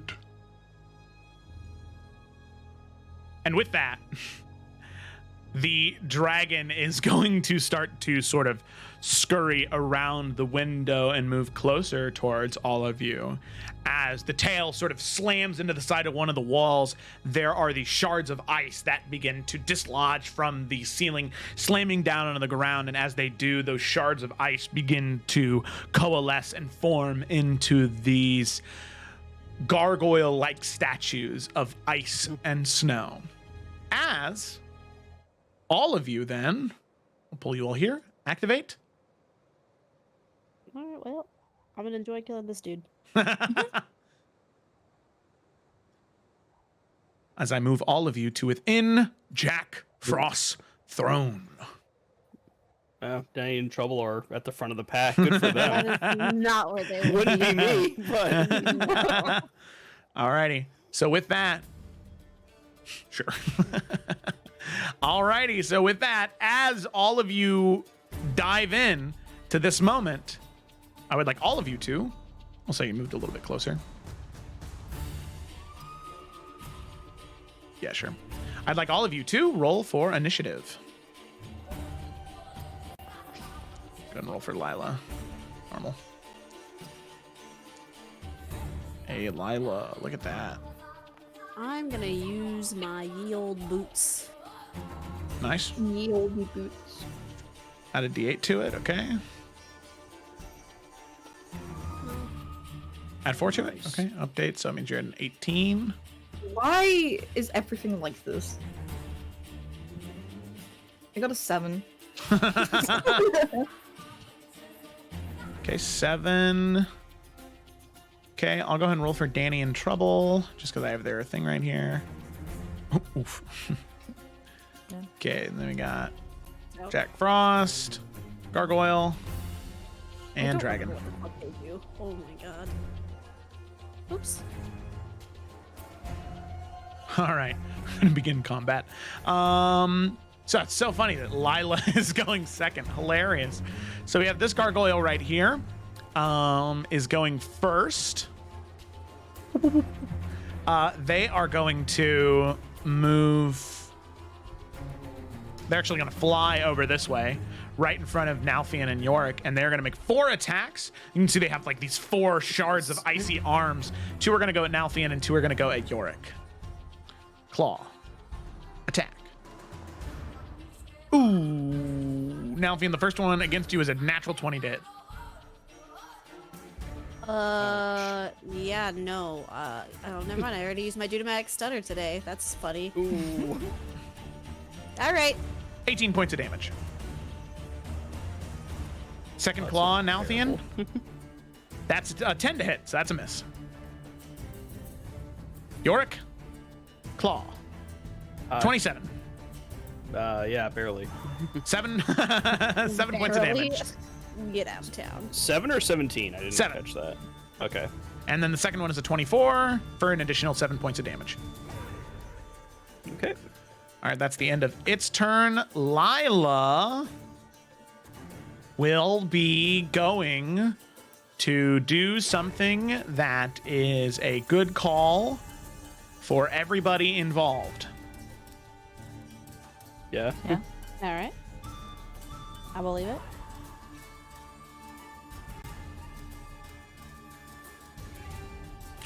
She's gonna banish the gargoyle that hasn't gone yet. Hey. Okay, so Lila's spell save DC. Oh, don't consume a spell slot. Sure.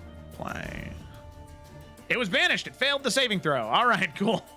So, Sick. yeah, Lila sort of reaches out her hand, and there's this whirl of star magic that encompasses around the creature as it just pop vanishes from existence. Lila does that. However, she is within melee distance of that creature, so she's not going to move at all to not drop concentration on that. Okay, now with that, it's your turn. Okie dokie. The creature right in front of him, he is gonna go ahead and make his 3 attacks. Not sure if that one hits. 17. 17 does hit. Okay. With some radiant damage. 10. Alright, second attack. Okay, minus 4. That definitely hits. An additional 10. Cool. Alright, third attack. Okay. That hits, yeah. Lovely, lovely. 13 and then points of I'll damage. bonus action and bring out Echo Nelf. Okay. Let me go ahead and throw him on the field. Put him right here. Okay, wait, which one? On the left or right? Okay. Sorry. Yeah. No, it's okay. PCs. Oh, man, no. Bop. Okay, lovely. And that's all I got for this turn. Okay. Alrighty, sounds good. Then we move to Lady Twig. Yes.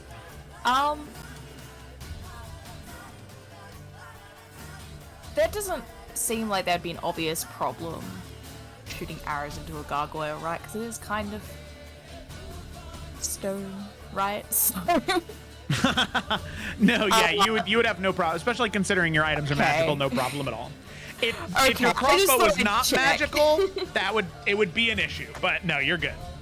Sick nasty. Okay.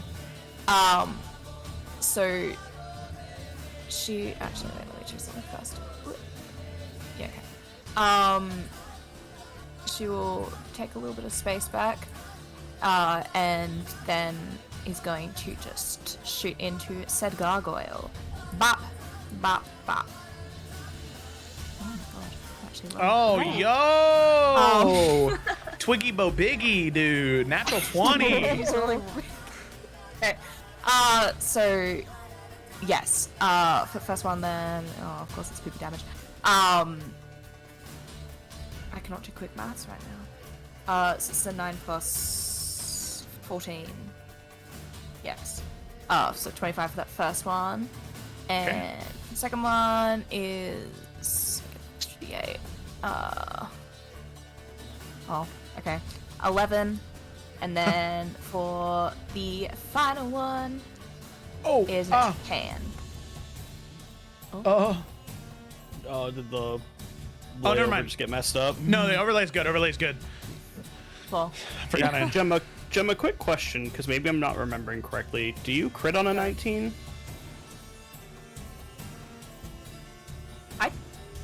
hold on, I totally do. I can't remember why though. I thought you enchanted your crossbow to get crit on a 19, but I couldn't It was the remember. Dowie tools from forever ago. Shit, yeah, it is. Okay, so then that's an extra 14 on top of that then. 14? Yeah. Okay. Alrighty, so for how much total? 25? Oh yeah. Ooh, across all of them, much more than that. Okay. So with that, that is enough for it to actually kill that gargoyle. Okay. With 3 slashes from Nalthian and 2 bolts from Twig, the gargoyle shatters and crashes across the floor and is dead. Sick nest. Okay, anything else? Hell yeah. That is all. You can see Jack, he goes, "Oh, you will pay for the vengeance on behalf of my friend." And he's gonna shoot a ray of frost and he's gonna miss. He's just gonna whiff it. It's just gonna fly past you, Yorick, but it's like 15 feet off. No! He just casually like follows it, just knowing it's not gonna hit him. Okay. It's the dragon's turn now. Zelos. This isn't gonna go well. Yeah. Unless his breath rep weapon is like sprinkles. And That'd be pretty rad if it was. That'd be pretty funny. Okay, let me just see if this hits everybody. Gee, I wonder. Just the entire screen turns red. Yep. And we'll hit everyone. Yeah, that's gonna hit everyone. So you can see dragon. It will move. What did it move? Alt. Oh shit, I have it on target right now. Oops. So it moved 35 feet over here. It is then going to fly an additional 20 feet up into the air. So it is like flying 20 feet up into the air, and it is going to let out this monstrous heave of cold air and ice, as I need each one of you to make not dexterity, but constitution saving throws. Ooh. Twig will also use absorb elements. Okay. Nice. Alrighty. Gaining resistance. Due to the amount of garbage that Danny and Trouble have eaten, they have proficiency in all saving throws. Alright, cool. They also, everyone but Twig, unfortunately, sorry Gemma, gets a +3 for being near Yorick. That's fine, I'm resistant anyway. It's technically a +9 then. I can't possibly do bad at this. No, well, now that you said that, you will. Yeah. Let's roll for them. Just a d20. Twice. Hey! Okay, alright. Do you add anything? I don't know. It would be their constitution. Yeah, they have. So it's wow, +7. Oh, No, plus they're 7? Oh, yeah, I proficient in see. all saving throws. That's a 20. That's right, damn. That's the dumbest shit I've ever made. Oh my god. Okay. Alrighty. So Trouble succeeds. Danny and Trouble succeed. Did anyone roll for Lila? Oh, no, but I can real quick. Public roll, Lila. Constitution. This is counting Yorick's bonus, by the way. So when I roll it. Okay, 26, cool. Hey! Alrighty. So did anybody roll a 18 or lower? Yeah, Twig did. I rolled an 18. Okay. So Twig, you will take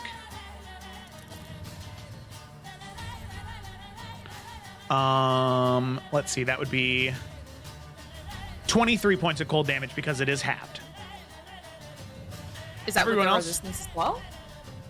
Well, you rolled an 18, right? I rolled a 17. 17. So it failed. That is a fail. Oh yeah, Oh, okay, right, yeah. so Eurydice takes full damage, which is 46 points of damage. And then Which is what? 46 points of damage. Is it 4d6 or 46? 46. 4, 6. Oh my god. Twig will take 23, and the rest of you will take 23 as well. Echo Nalfian, sadly, is shredded by the cold. Glad he did fuck all. And then I will roll for the cold breath recharge. D6. That is a 6, so it recharges and will be available next round. That's fucking lame. All right. It's the end of its turn. Next up is the giant 4-armed ice gargoyle. It is banished. It is it is in like Avernus right now. There's like devils flying past it. It's like and we cut back. All right, it's Danny and Trouble's turn. Lila would need to make a concentration check on that. Oh, that's right. Yeah. Okay, so they took 26, so the DC is 13. Concentration. They took 23 damage, 23. right? So Yeah. 11 is the check. Oh, 20. I thought 26. Okay, 23, so 11. Saving throw. Normal. Just got this. 14. Woo! All That's righty. good enough. That's all we need. She maintains concentration. All righty. Danny in trouble. It's their turn. Okay. What are the boys So they- doing? They make 2 attacks. They're gonna use their get bent attack, which is just a ranged attack, I guess. Plus 8 to hit. Oh, how the fuck do I do this? It's like not. Oh, there we go. Yeah, just roll. Okay, I guess. What the fuck is this? These not rolling correctly. That's my bad. For some reason, it's like broken. Let me check this real quick. Okay, I'll just do it this way. 20 plus. Oh, okay. Plus 8 to hit. So 20 or 19. What is happening on my screen right now? I think that's gonna hit regardless. Yes, that will hit. 27 will hit, and it was 5 points of damage, and she already rolled the damage. So go ahead and roll a second one. Okay. You sure the damage is correct? Yep. Wow. 1d4 plus. Wow, they do shit damage. Okay. Second attack. I mean, did you really think they were going to be on par with us? No, I don't. Oh, a 19 again. Some nice things. Anything, if Oh. they're doing bad damage, it's on the person that's training them, right? Like, Oh. Alright.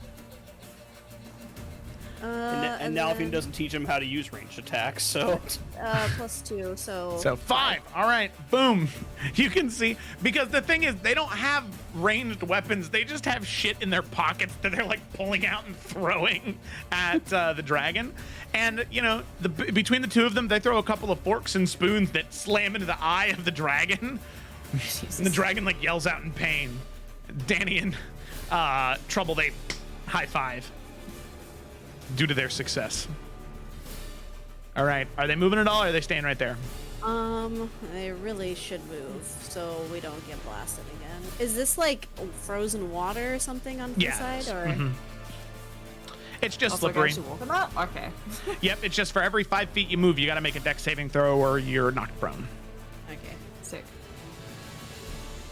All right, so they're That's just gonna their run turn. back. Okay, all righty, Eurydice. Okay. Yuri doesn't really want to fight this thing. She's also like on 22 hit points. So she's gonna cast Suggestion and like direct it at the dragon and go, don't fight us, just hear us out instead, and we can try to have a civilized conversation. And it has to make a wisdom save. It is gonna use one of its legendary resistances to choose to succeed. Fuck you. Well, fuck that then. The Zelos the dragon is going to go. No, I want to eat you. I was trying to have a nice conversation before we kill you. I'm sorry. And she's gonna try and Before back you up. kill me, so you were going to kill me regardless? Oh no! Because I was gonna try and stop us from just straight up murdering. Never mind. Ah. And All right. she's gonna back up. How far back can she get? 30 good feet. She can get there. Yeah. All right. That's fine. That'll do. Okay. Alrighty. Yorick, it is your turn. Man.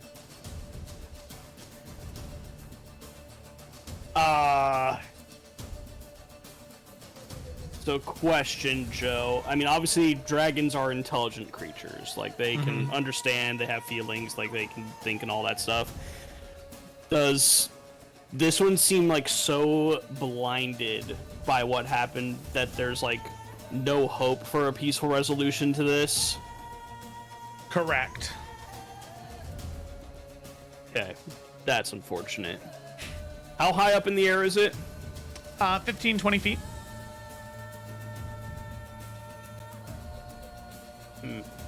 That's gonna make this harder. Okay.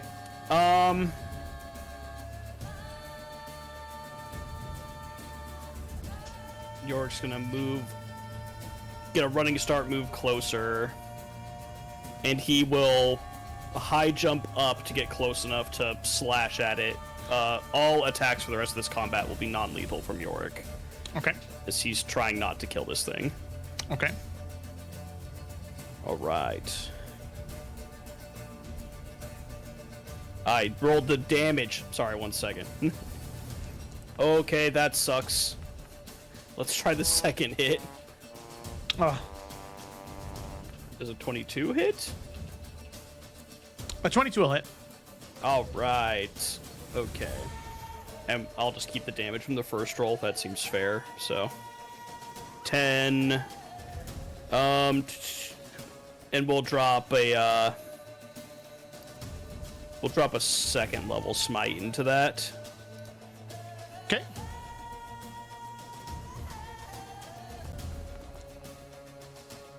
Oh, that was good Okay, damage. that All was, right. Yeah, all right.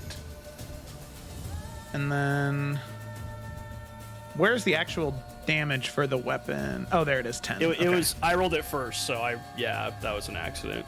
No, that's okay. So 32 points of damage. Okay.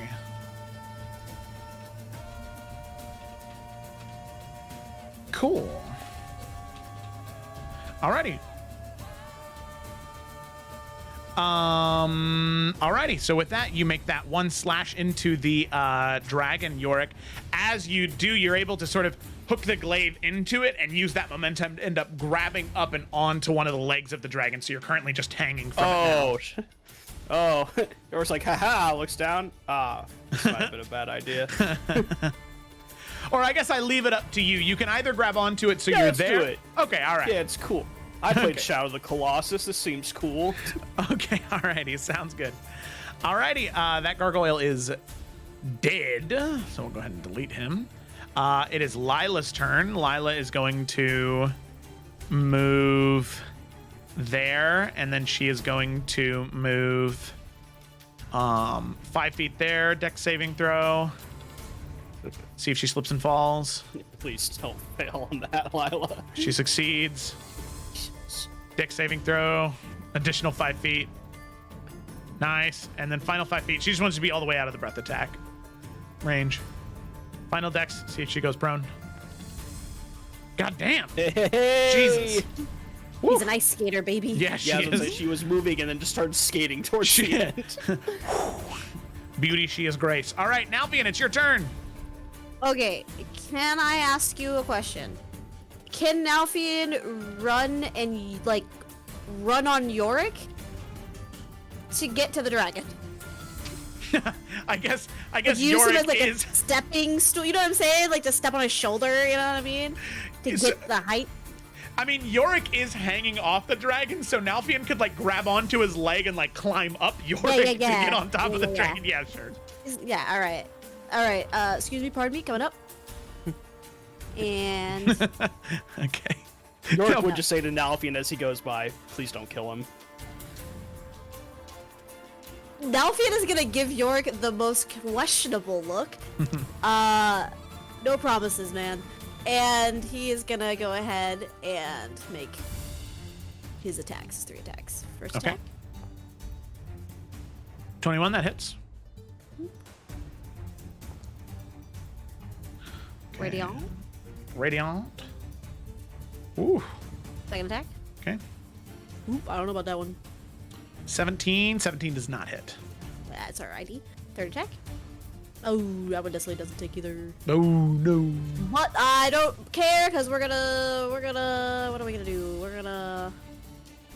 We're gonna action surge. Let him have it. I guess that's 3 more, right? Yep, that would be 3 more. Yeah.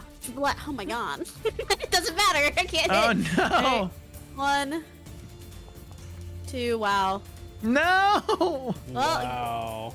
26. I am trash after Oh, all. not 26 damage. No. 14 damage. Okay. Well.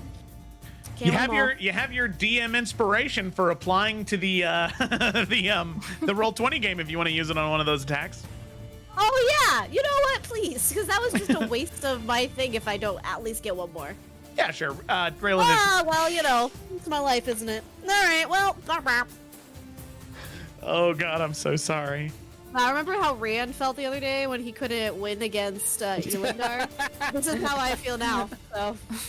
So I am empathetic to your situation. All right. That was my bonus action. Wait, what was your bonus action? My action surge. No, action surge you can just activate. Oh, So you still have a bonus action, yeah. I'm gonna bonus action. Blah, blah, blah. I'm not gonna hit again because I don't want to be sad. So I'm just gonna bring Echo Mouth out. On top of the dragon. Yeah, actually. Sure. I Yeah. put him like on this shoulder. Like right Yeah, here. Oh sure. shit! I put him underneath him. Yeah, you did. Yeah. Let me move him over here. All right, yeah. that So way like, it's he's not- like on his like shoulder blade over Yeah, there. sure. 20, 15, 20. The 3 of you are currently in the air. All right. I assume now Fiennes is kind of like hanging slightly above Yorick at this point, on Yeah. top of. All right, cool. That's all I got. Okie dokie. Alrighty. Twig, it is your turn. Okay. Quick question. If I was to use the grasping arrow ability for her crossbow, it would take damage every time it moves 1 foot or more. But since this thing is flapping in the air, would that also, like, I know it's not physically moving, but the fact that it has to, like, have that constant stationary movement, would that also maybe make it take the damage as well? No. Just because it's I mean, at least in the mechanics of the world, right? The creature isn't That's moving fair. forwards, backwards, up or down. So if it's just staying stationary, then it doesn't take the damage. That's fair, that's fair. And we can say that it moves 11 inches when it flaps up and flaps down. Means nothing to me. Yeah. Oh, it's less than a foot. I get it. It's funny. See, there you go. Okay, so instead, you know what, fuck it, she'll leave in Hunter's Market, why not? Never use that shit anymore. And then is just going to take 2 shots at Dragon. Okay. Okay, both those hit. That's another 19. Sick. So then be those 2. I think Hunter's Mark's only for 1 thing. Shit. I can't find it. Why can I never find anything? Okay, here we are. Oh, it's whenever I hit. Sick. Okay. So it's going to take an extra 2d6. So an extra 7, and then the extra 14 from the crit on the 19.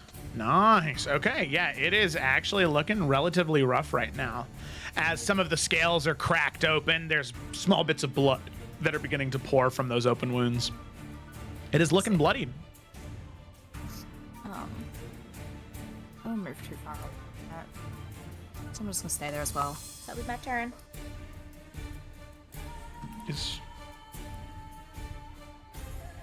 No question, Joe. If this dude was to breath attack myself and Yorick, we're on him. Wouldn't he be technically hitting himself?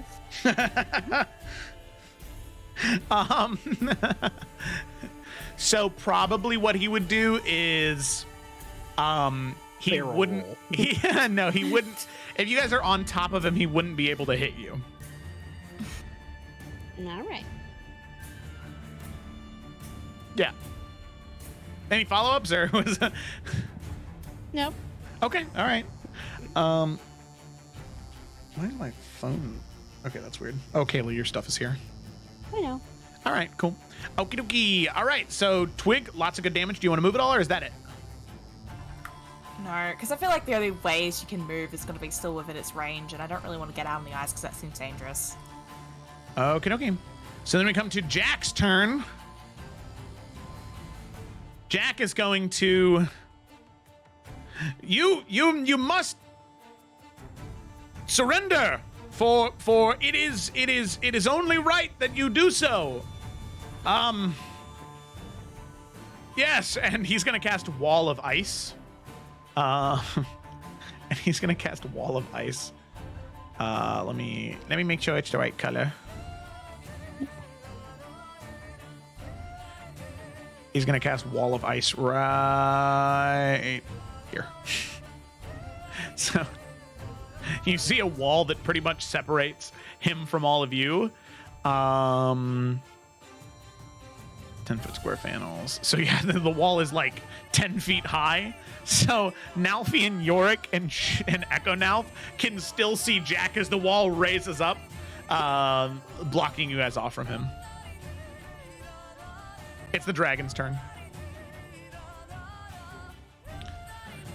The dragon will not breath attack. It is going to try and make a combination of bite, tail, and claw attacks against the 3 of you that are currently on it. Uh-oh. So, Nalfian, you are on its wing, so its tail is going to try and lash up towards you. Actually, I think I heard Kayla go get the stuff. So, No, I'm here. I okay. have a wireless headset.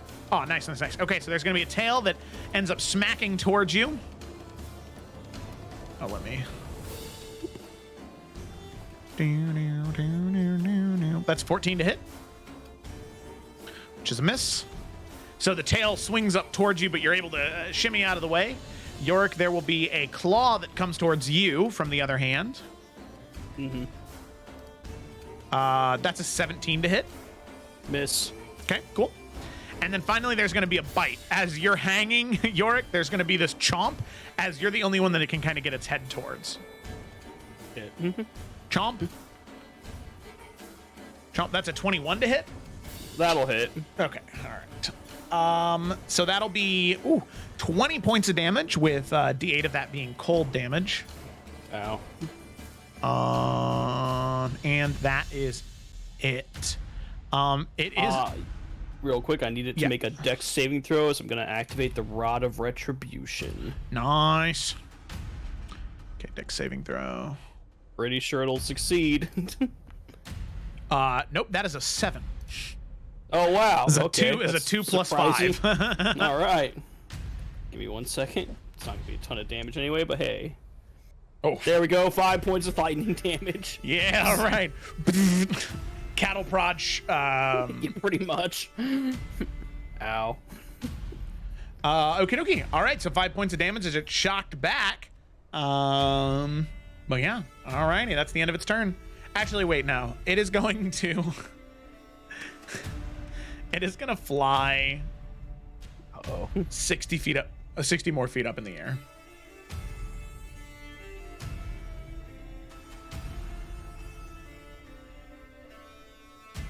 So... Wait, it's flying 60 feet in the air? Yes, it's flying 60 feet up. So you guys are on it. So Nalfian and Yorick, you guys are both also up about 80 feet up in the air.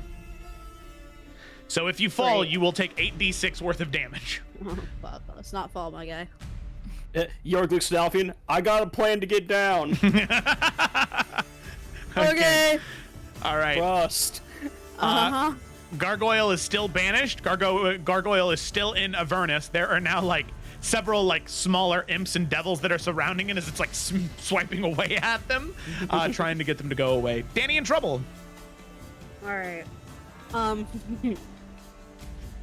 I guess they're gonna use the get bent action once again, and throw more stuff from their pockets. Oh shit! They don't. Their range is only 10 to 45 feet. I mean, they What are the just throwing stuff. Like, that's pretty generous for a thrown weapon. Oh man, I don't think they can do anything. What's his drop kick? I was hopeful.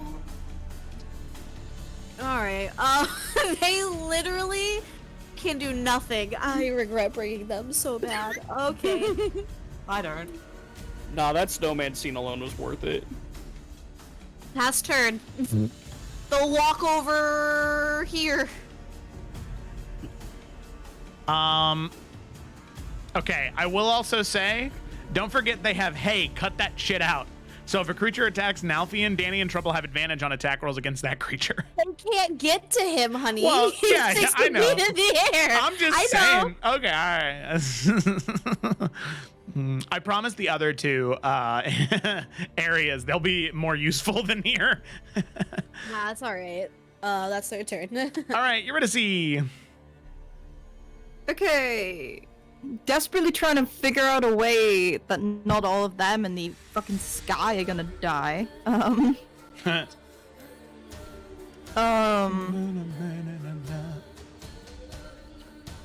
Okay, alright, this is fine. She doesn't want to kill this thing either, but she's now very concerned, so, Guys, do we think it still has one of the auto saves? This is a group question. I mean, I don't know how to answer that, so Say that again? Well, that's really a Joe Does it have one- question. Oh, Well, do we Probably. think it still does? it's a It new probably round. does. Your Probably. guess is as good as ours, mate. Yeah. Okay. I mean, I can answer from a meta standpoint, but I don't really know how fair that is. Fair. Okay. Then I guess I'll just... Shit, I can't fucking fireball it because you guys are on it. Rather you didn't.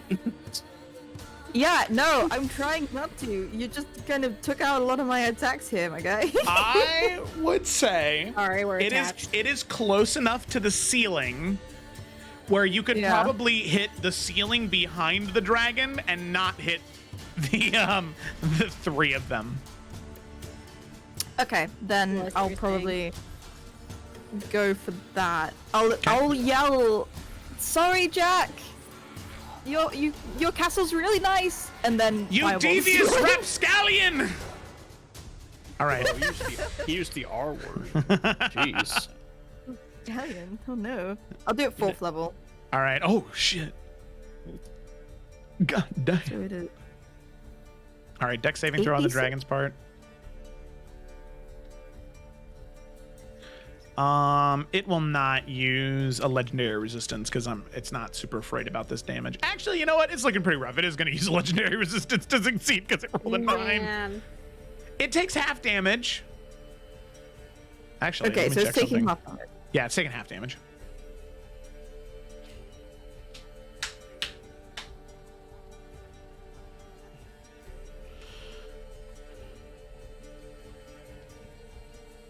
What you checking? What you checking, Joe? No, I'm not. I'm waiting for you to tell me what damage you rolled. Okay. I rolled 30. 30? Okay, it takes 15 points of fire damage. Wow. As it takes the 15 points of fire damage, as that bolt, that ball of fire explodes behind it, you can hear Jack's voice. He was kind of putting on a show, but as soon as you hit his roof with a fireball, he says, "Whoa! Hey!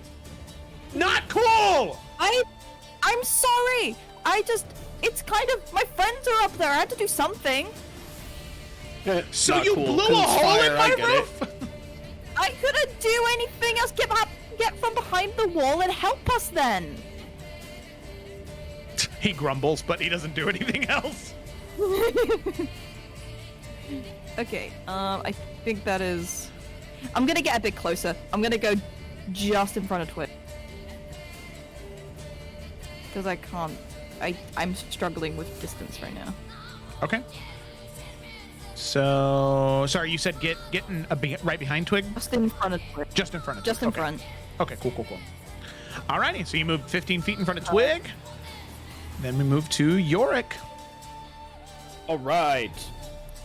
Yorick is going to use Borrow Experience to give his next attack advantage on this thing, which he will do now. So... Did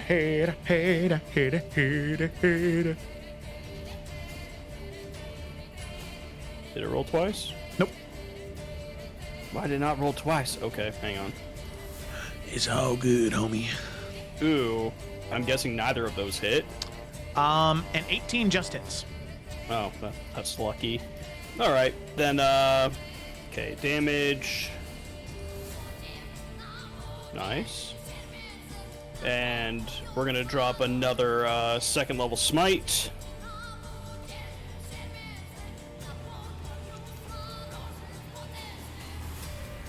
Okay. And then second attack is just normal. Okay. 28. Okay, 25 will hit. All right, we are going to. How's it looking at this point after the Pretty first rough. attack? Pretty rough. Pretty rough. Okay. We are going to.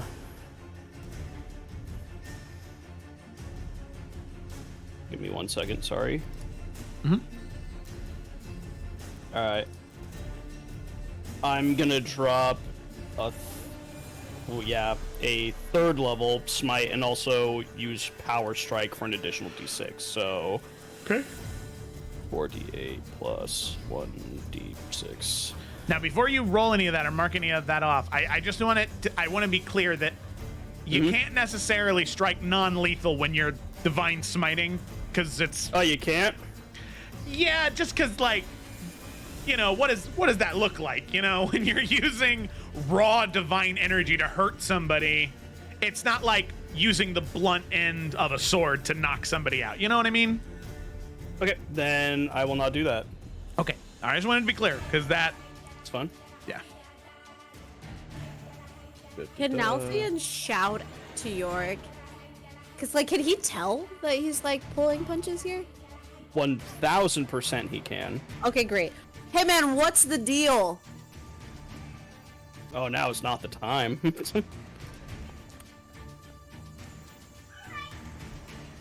Okay, 10 points of slashing damage.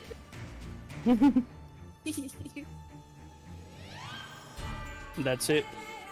Okay, alrighty.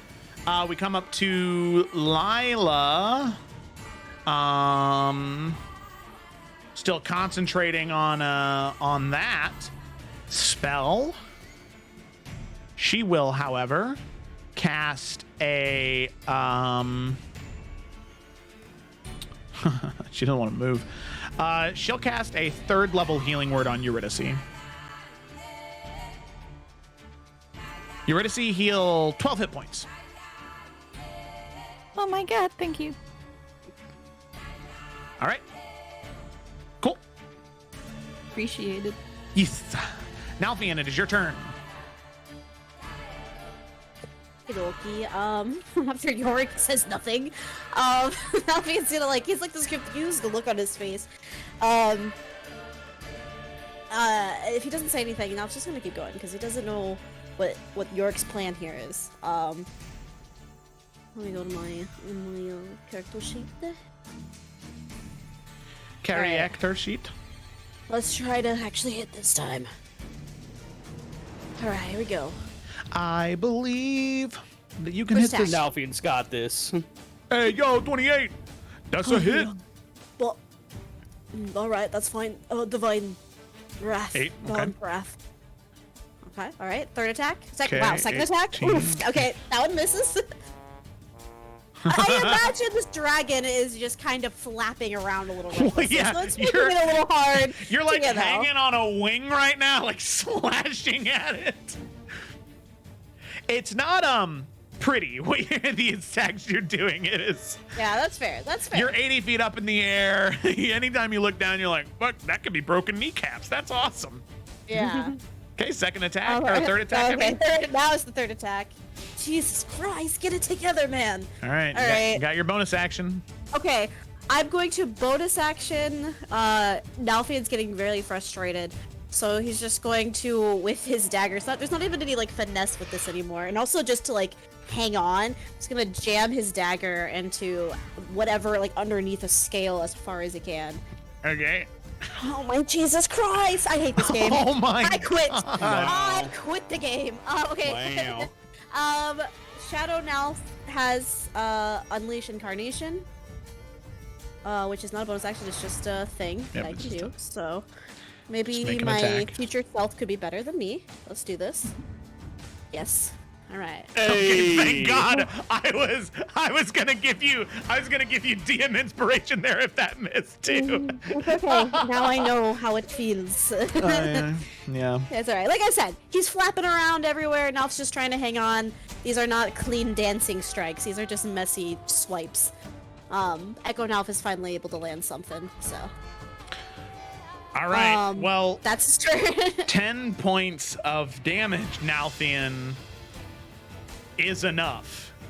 Are you serious? How do you want to do this, Nalfian, as you bring the adult white dragon to 0 hit points? 80 feet up in the air. Oh. That's a little spice, isn't it? Okay. Nalfian is going to give one more look down to York. Like, I don't know. That's his emotion. I don't know what your plan was here, dude. Sorry, it's happening. And he's going to look to Echo Nalf and, like, together, one side of, like, each, I guess, wing of the creature. They're both gonna drive Whisper in alternative sides. Almost like as forceful as you could, like you're pushing into like where their shoulder blades meet. I don't know if that would help drive him to the ground a little. Like he's like a little steering wheel on either side. Just push him to the ground. Yeah, sure, why not? Okay. You're steering, Yeah. but you're still crashing. As the two of you are falling. Hang on. As the two and a half of you are falling down. Are either one of the two of you, either one of the two of you have something to do to negate the fall from 80 feet up in the air? York's like waving Nalfian to get right next to come over to him real quick. Oh, yep. He's doing it. Grab he said on. he had a plan. Yep, grab on. Grabs. And yeah, the moment that Nalfian's on securely, York just jumps off, pulls out the immovable rod, and just clicks it and holds on. Okay. There is this immediate moment that is a true test of strength, Yorick, as all of you have to catch yourself and Nalfian as you're like swinging on the as you're swinging on the immovable rod, and you can feel that boom, that like tension pull in your shoulder blades and arms as you're like, "Ugh!"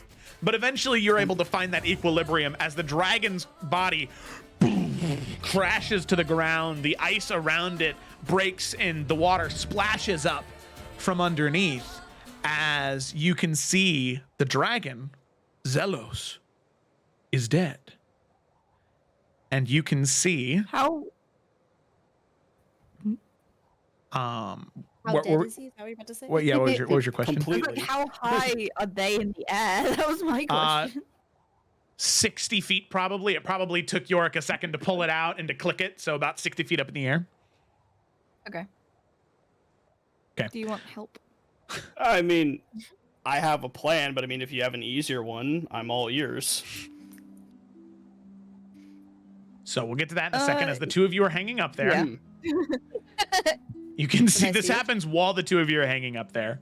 The ice wall collapses as Jack goes, yeah, all right, there we go. That is good stuff. You know, he has been threatening to eat me for about the past 15 years because I keep telling him I need more time to come up with the perfect plan to overthrow Nick. And he kept telling me he was going to eat me. He was going to, encase me in ice and then crunch me into small little cubes and then sprinkle that over as some type of warm drink to cool it down so that way he could drink it cold. It's all this sort of twisted, awful stuff. And I told him, man, I'm made of ice. That's not going to affect me at all. And he was like, you don't understand. I'm going to do it anyway.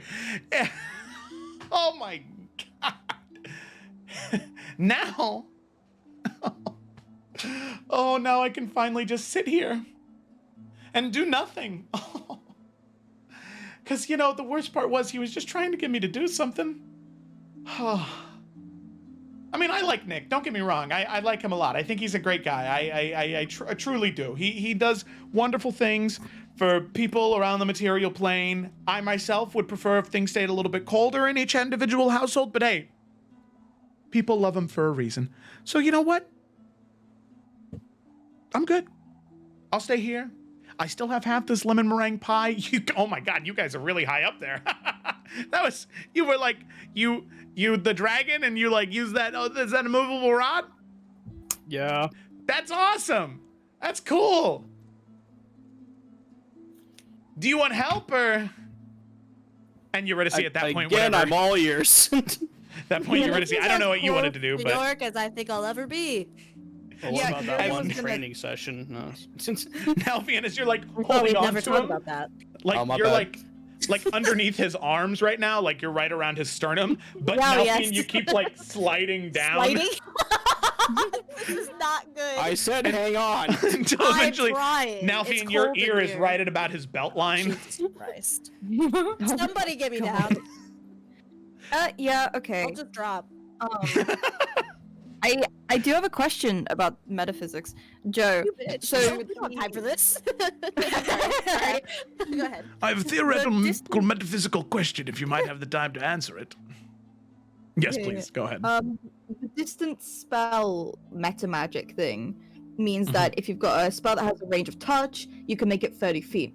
If you spend another spell point, can you double it again? Because the other one is that you can like spend one sorcery point to double the range of the spell. In this scenario, sure. Okay, then she'll do that and then cast fly on both of them. Okay. So as she does that, so that's 4 sorcery points total. It's You only one sorcery point to double it. So it's 2. oh, but don't you need to cast it on both of them, or are you doing the? I just upcast it. Oh, you and upcast then the spell. it's Okay, cool. equal. Got it. So you do that, Yorick, Nalfian, you feel both of yourselves become lighter as you can sort of float away. Whee. Yes. I float down. All right. You can do that for 10 minutes, so you can just have a fly around if you want. All right. Well, look at you I'll guys. take You're a vote. flying. You're covering each other's backs. That is awesome as he picks the pie back up. So, we're square, right?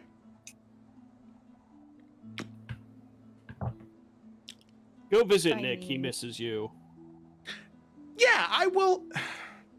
You know what? No, I'm going to be better. I'm not going to be nearly as lazy. I'm going to go now. Whew, I just got to.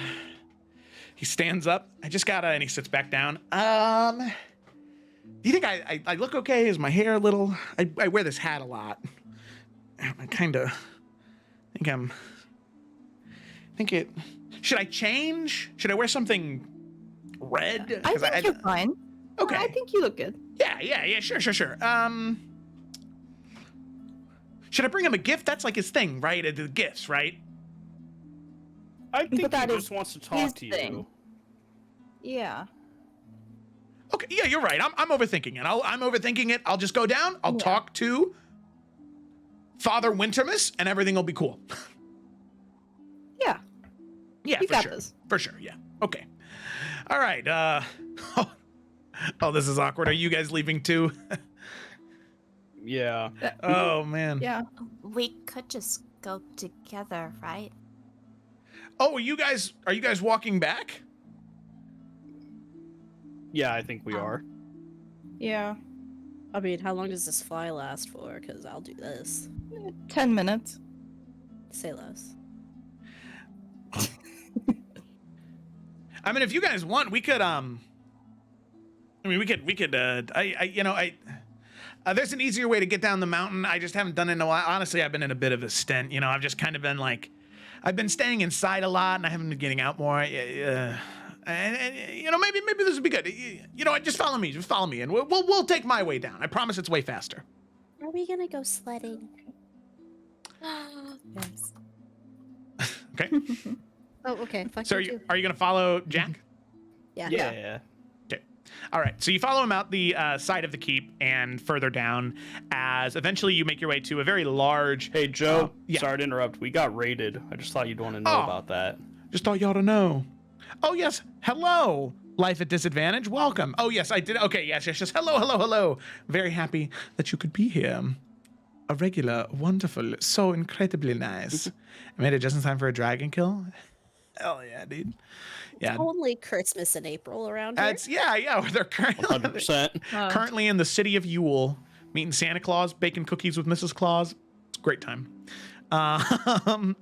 So you make your way outside of the keep to a large platform that is on the side of this mountain, and you can see this large, straight shot, like 45-degree angle slope that goes all the way down to the bottom, and you can see the city of Yule twinkling in the distance. And Jack, he says, all right, we can do this one of three ways. You can either, and he sort of conjures like this long, wide sheet of ice. You can either use this. Some people like to call it a snowboard. You can take that down, or, and he sets that down in the snow, he conjures two thin sheets of ice. You can use skis if you want, and he conjures this big disc of ice that has this sort of railing along the side, or we can all go together in a sled. We gotta go sledding. Yeah, we gotta do the sled. Okay, I will say, Sledding. Sledding from Ethan's Prime, but sledding nonetheless. if we do that, I want you all to know I'm a bit of a speed demon, all right? All right, bring it on. You think we fought a dragon, Yeah. but we're worried about speed? Okay. Everyone looks at Twig. It'll be all right. We got this. All right. And he conjures the big sled with the so it's about, what would that be? It's about 10 feet wide for all of you to lay down flat in this large like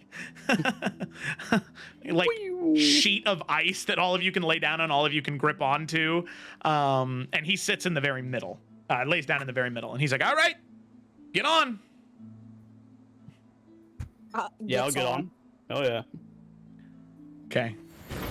All right.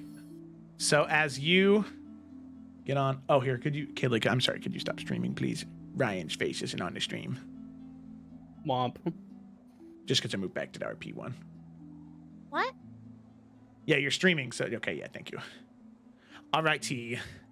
So with that, as all of you leave, you can see Jack Frost, he lays down as all of you lay down next to him. And as you just begin to tilt off the edge and hit the snow, immediately, as some of you might be looking back, you can see these massive jets of snow start to shoot out of Jack's feet as like a jet-propelled boat. All of you begin to, the hour and a half, 2-hour walk that it took to get up there is 15 minutes going down. You guys are going at like the speed of sound down this hill. As you are rushing down, you can begin to hear the sounds of snow and ethereal winter mist joy emerging from the city as you get closer. Eventually, you are speeding, and you are like right as you're getting down to the very end of this slope, you see that you are about to crash into Mrs. Claus's bakery as immediately he thrusts his hands out and shoots out these streams of wind and snow from his hands as all of you end up going flying off the sled and backwards into the snow, deep, like 4 or 5 feet into these large mounds of snow that are behind you, as all of you just making these like snow angel imprints into the ground. You have to kind of like crawl up the snow and pull yourself out. As Jack goes, whoo, look at that. That was fun. Woo. Oh, wow, we're Quite the here. ride, yeah. Yeah, we're here. Oh, my goodness. Well, hey, good luck. Just be yourself. You know, like I said, Nick sounded like he was really hoping to see you, so, you know, like you said, don't overthink it. Yeah. It's my, okay, yeah, for sure. Okay, all right. I feel like I've let the ice grow a little too much on my eyebrows. I feel like it's like a no, I'm thinking too much. Okay. Hello. And there's like, as he's walking into town, people are like, it's Jack Frost. It's Jack Frost. He's like, no, I'm not here to. Nick, are you in here? Nick, as he's just like shouting Nick going into the city as people are just like running away from him as they're walking in. Oh. So he looks for Santa Claus. Jack Frost looks for Santa Claus. It's the stupidest session of D&D I've ever run. Oh my god. You made this happen. I did, I know. Somebody just got on you. Oh my god. All right. Anyone opposed to us going to that eatery place and maybe taking a rest? I mean, I'm very much okay with that. I'm so happy to do that. Okay. Ah, cool. So with that, all of you make your way to Wilbur's Wondrous Eatery. Oh, hell yeah. The massive tavern covered in gleaming wintermas lights in delightful colors of blue, green, red, orange, and purple. There is light and warmth emanating from the interior of the building. As you walk in, you see hundreds of chairs and tables, all of them filled. People laughing and joking. People having a good time, dipping fresh baked cookies into delicious warm milk. Or other patrons partaking in other drinks of a adult wintermas fashion, enjoying the warmth of the hearth within this room. You can see strings of garland hung up on the ceiling that hang down that sometimes you have to duck underneath. But every time you duck underneath and look back up, it just reveals the majesty of Wilbur's Wondrous Eatery to all of you as you enter. Ooh. Nice. Oh, it's so Christmassy. So, as all of you enter Wilbur's Wondrous Eatery, you can see right at the bar is a gnomish man in his probably late 200s, wearing a very fine vest and pants of pale blue with hints of gold. Currently has like a white button-up shirt that is rolled up at the sleeves and a pair of goggles that are kind of fashioned to his face that make his eyes look incredibly large underneath like magnifying glasses.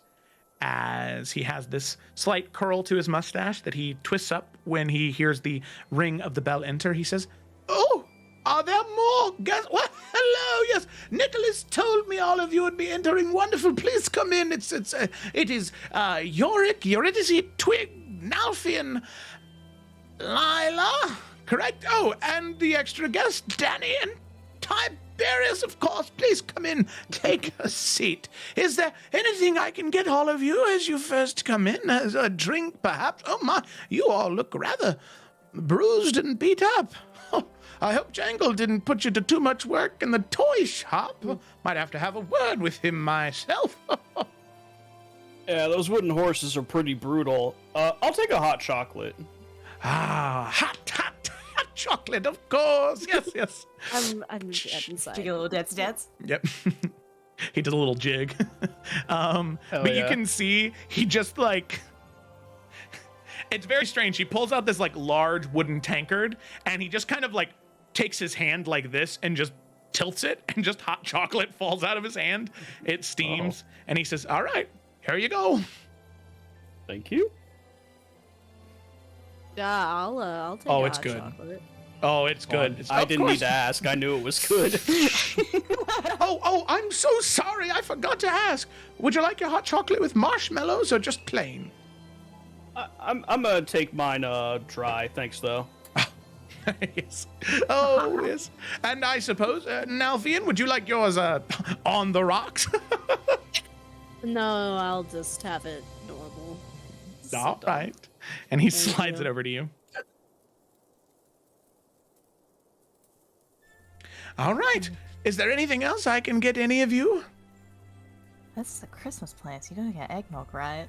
Ew. It's the best part of Christmas. Yes. Best part of Christmas. It's a sad Christmas. But Wilbur does not think that. Oh, eggnog is the best part of Wintermas after all. Here you go. That's exactly what it is. The hints of nutmeg are delightful, Twig, as you sip on the eggnog. It is delightful. Fuck you. Oh my god. What's Yuri getting? She will also get hot chocolate, but she's not fucking boring like the rest. It's pure product. You don't need to add anything to it. But it's better. I don't want to hear it. All right, so you want your hot chocolate on the rocks. Got it. he fills the cup up, and you can see that just out of the air, he just picks a few marshmallows that just appear, and he sets them in there. Ah, yes, perfect. There you are. And it's the type of hot chocolate that, as all of you are sipping on it, and eggnog, all the drinks here are like this, but it's the type that you start to notice that you're not like licking your lip at all, Refills? and it just no, it's like leaving a mustache of hot chocolate or eggnog. And as all of you, it's just so good that you just sort of lost yourself in it. And as all of you finish taking your drinks, all of you sort of look to each other and see that like mustache of hot chocolate or eggnog, and you see it kind of begin to curl like Wilbur's. Ah, that's how you know it's a good one. I want to put in one more order real quick, if that's okay. But of course. I'm just a little bit hungry, but not for anything too heavy. Do you have any peas by chance? That's a rather strange thing to ask for on Christmas, but yes, I can get you some peas. What do you mean? I'm not here to judge one's Christmas traditions. That's good. Peas, let's see, where would peas be? Not there, no. Not there. Here. So fucking attacked. And you see he like pulls a bowl out from nowhere, and like it's like he reaches up and he pulls like a chute down, and peas start to fall out of the chute as he fills up a small bowl, God. and he shuts the chute and he sets it down in front of you, York. Thank you.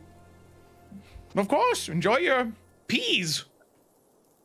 Is there anything else I can get any of you? Not some cookies, perhaps some pie? Oh, just like a platter of cookies sound amazing. Little Wonderful. gingerbread men. Would you like your gingerbread men to, would you like a performative set of gingerbread men or a plain set of gingerbread men?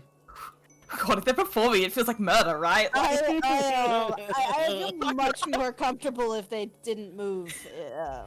Oh, they're not sentient. No. Those gingerbread men work in the candy cane forest. These ones are just, it's an illusion. All right, sure. Let's do that then. You see him, wonderful, and he whistles, and just out of nowhere, there's like 8 gingerbread men that are just like marching on the table that are no bigger than the size of your hand, and they just have like gingerbread instruments that they're playing like a marching band. As they are just marching, and Nalfian, as they're marching in front of you, they just lay down on the ground and they just freeze. But they did a little marching procession as they came in. Thank you. Well done. Nalfian, as you pick up, as you pick up one to take a bite, you hear someone go, "No, please don't eat me." Oh. And Wilbur goes, "I'm just kidding. That was me. You can eat them." Okay, I'm just gonna. Yuri quietly messages into Nalfian's head. No, seriously, please don't eat me. He looks at Eurydice.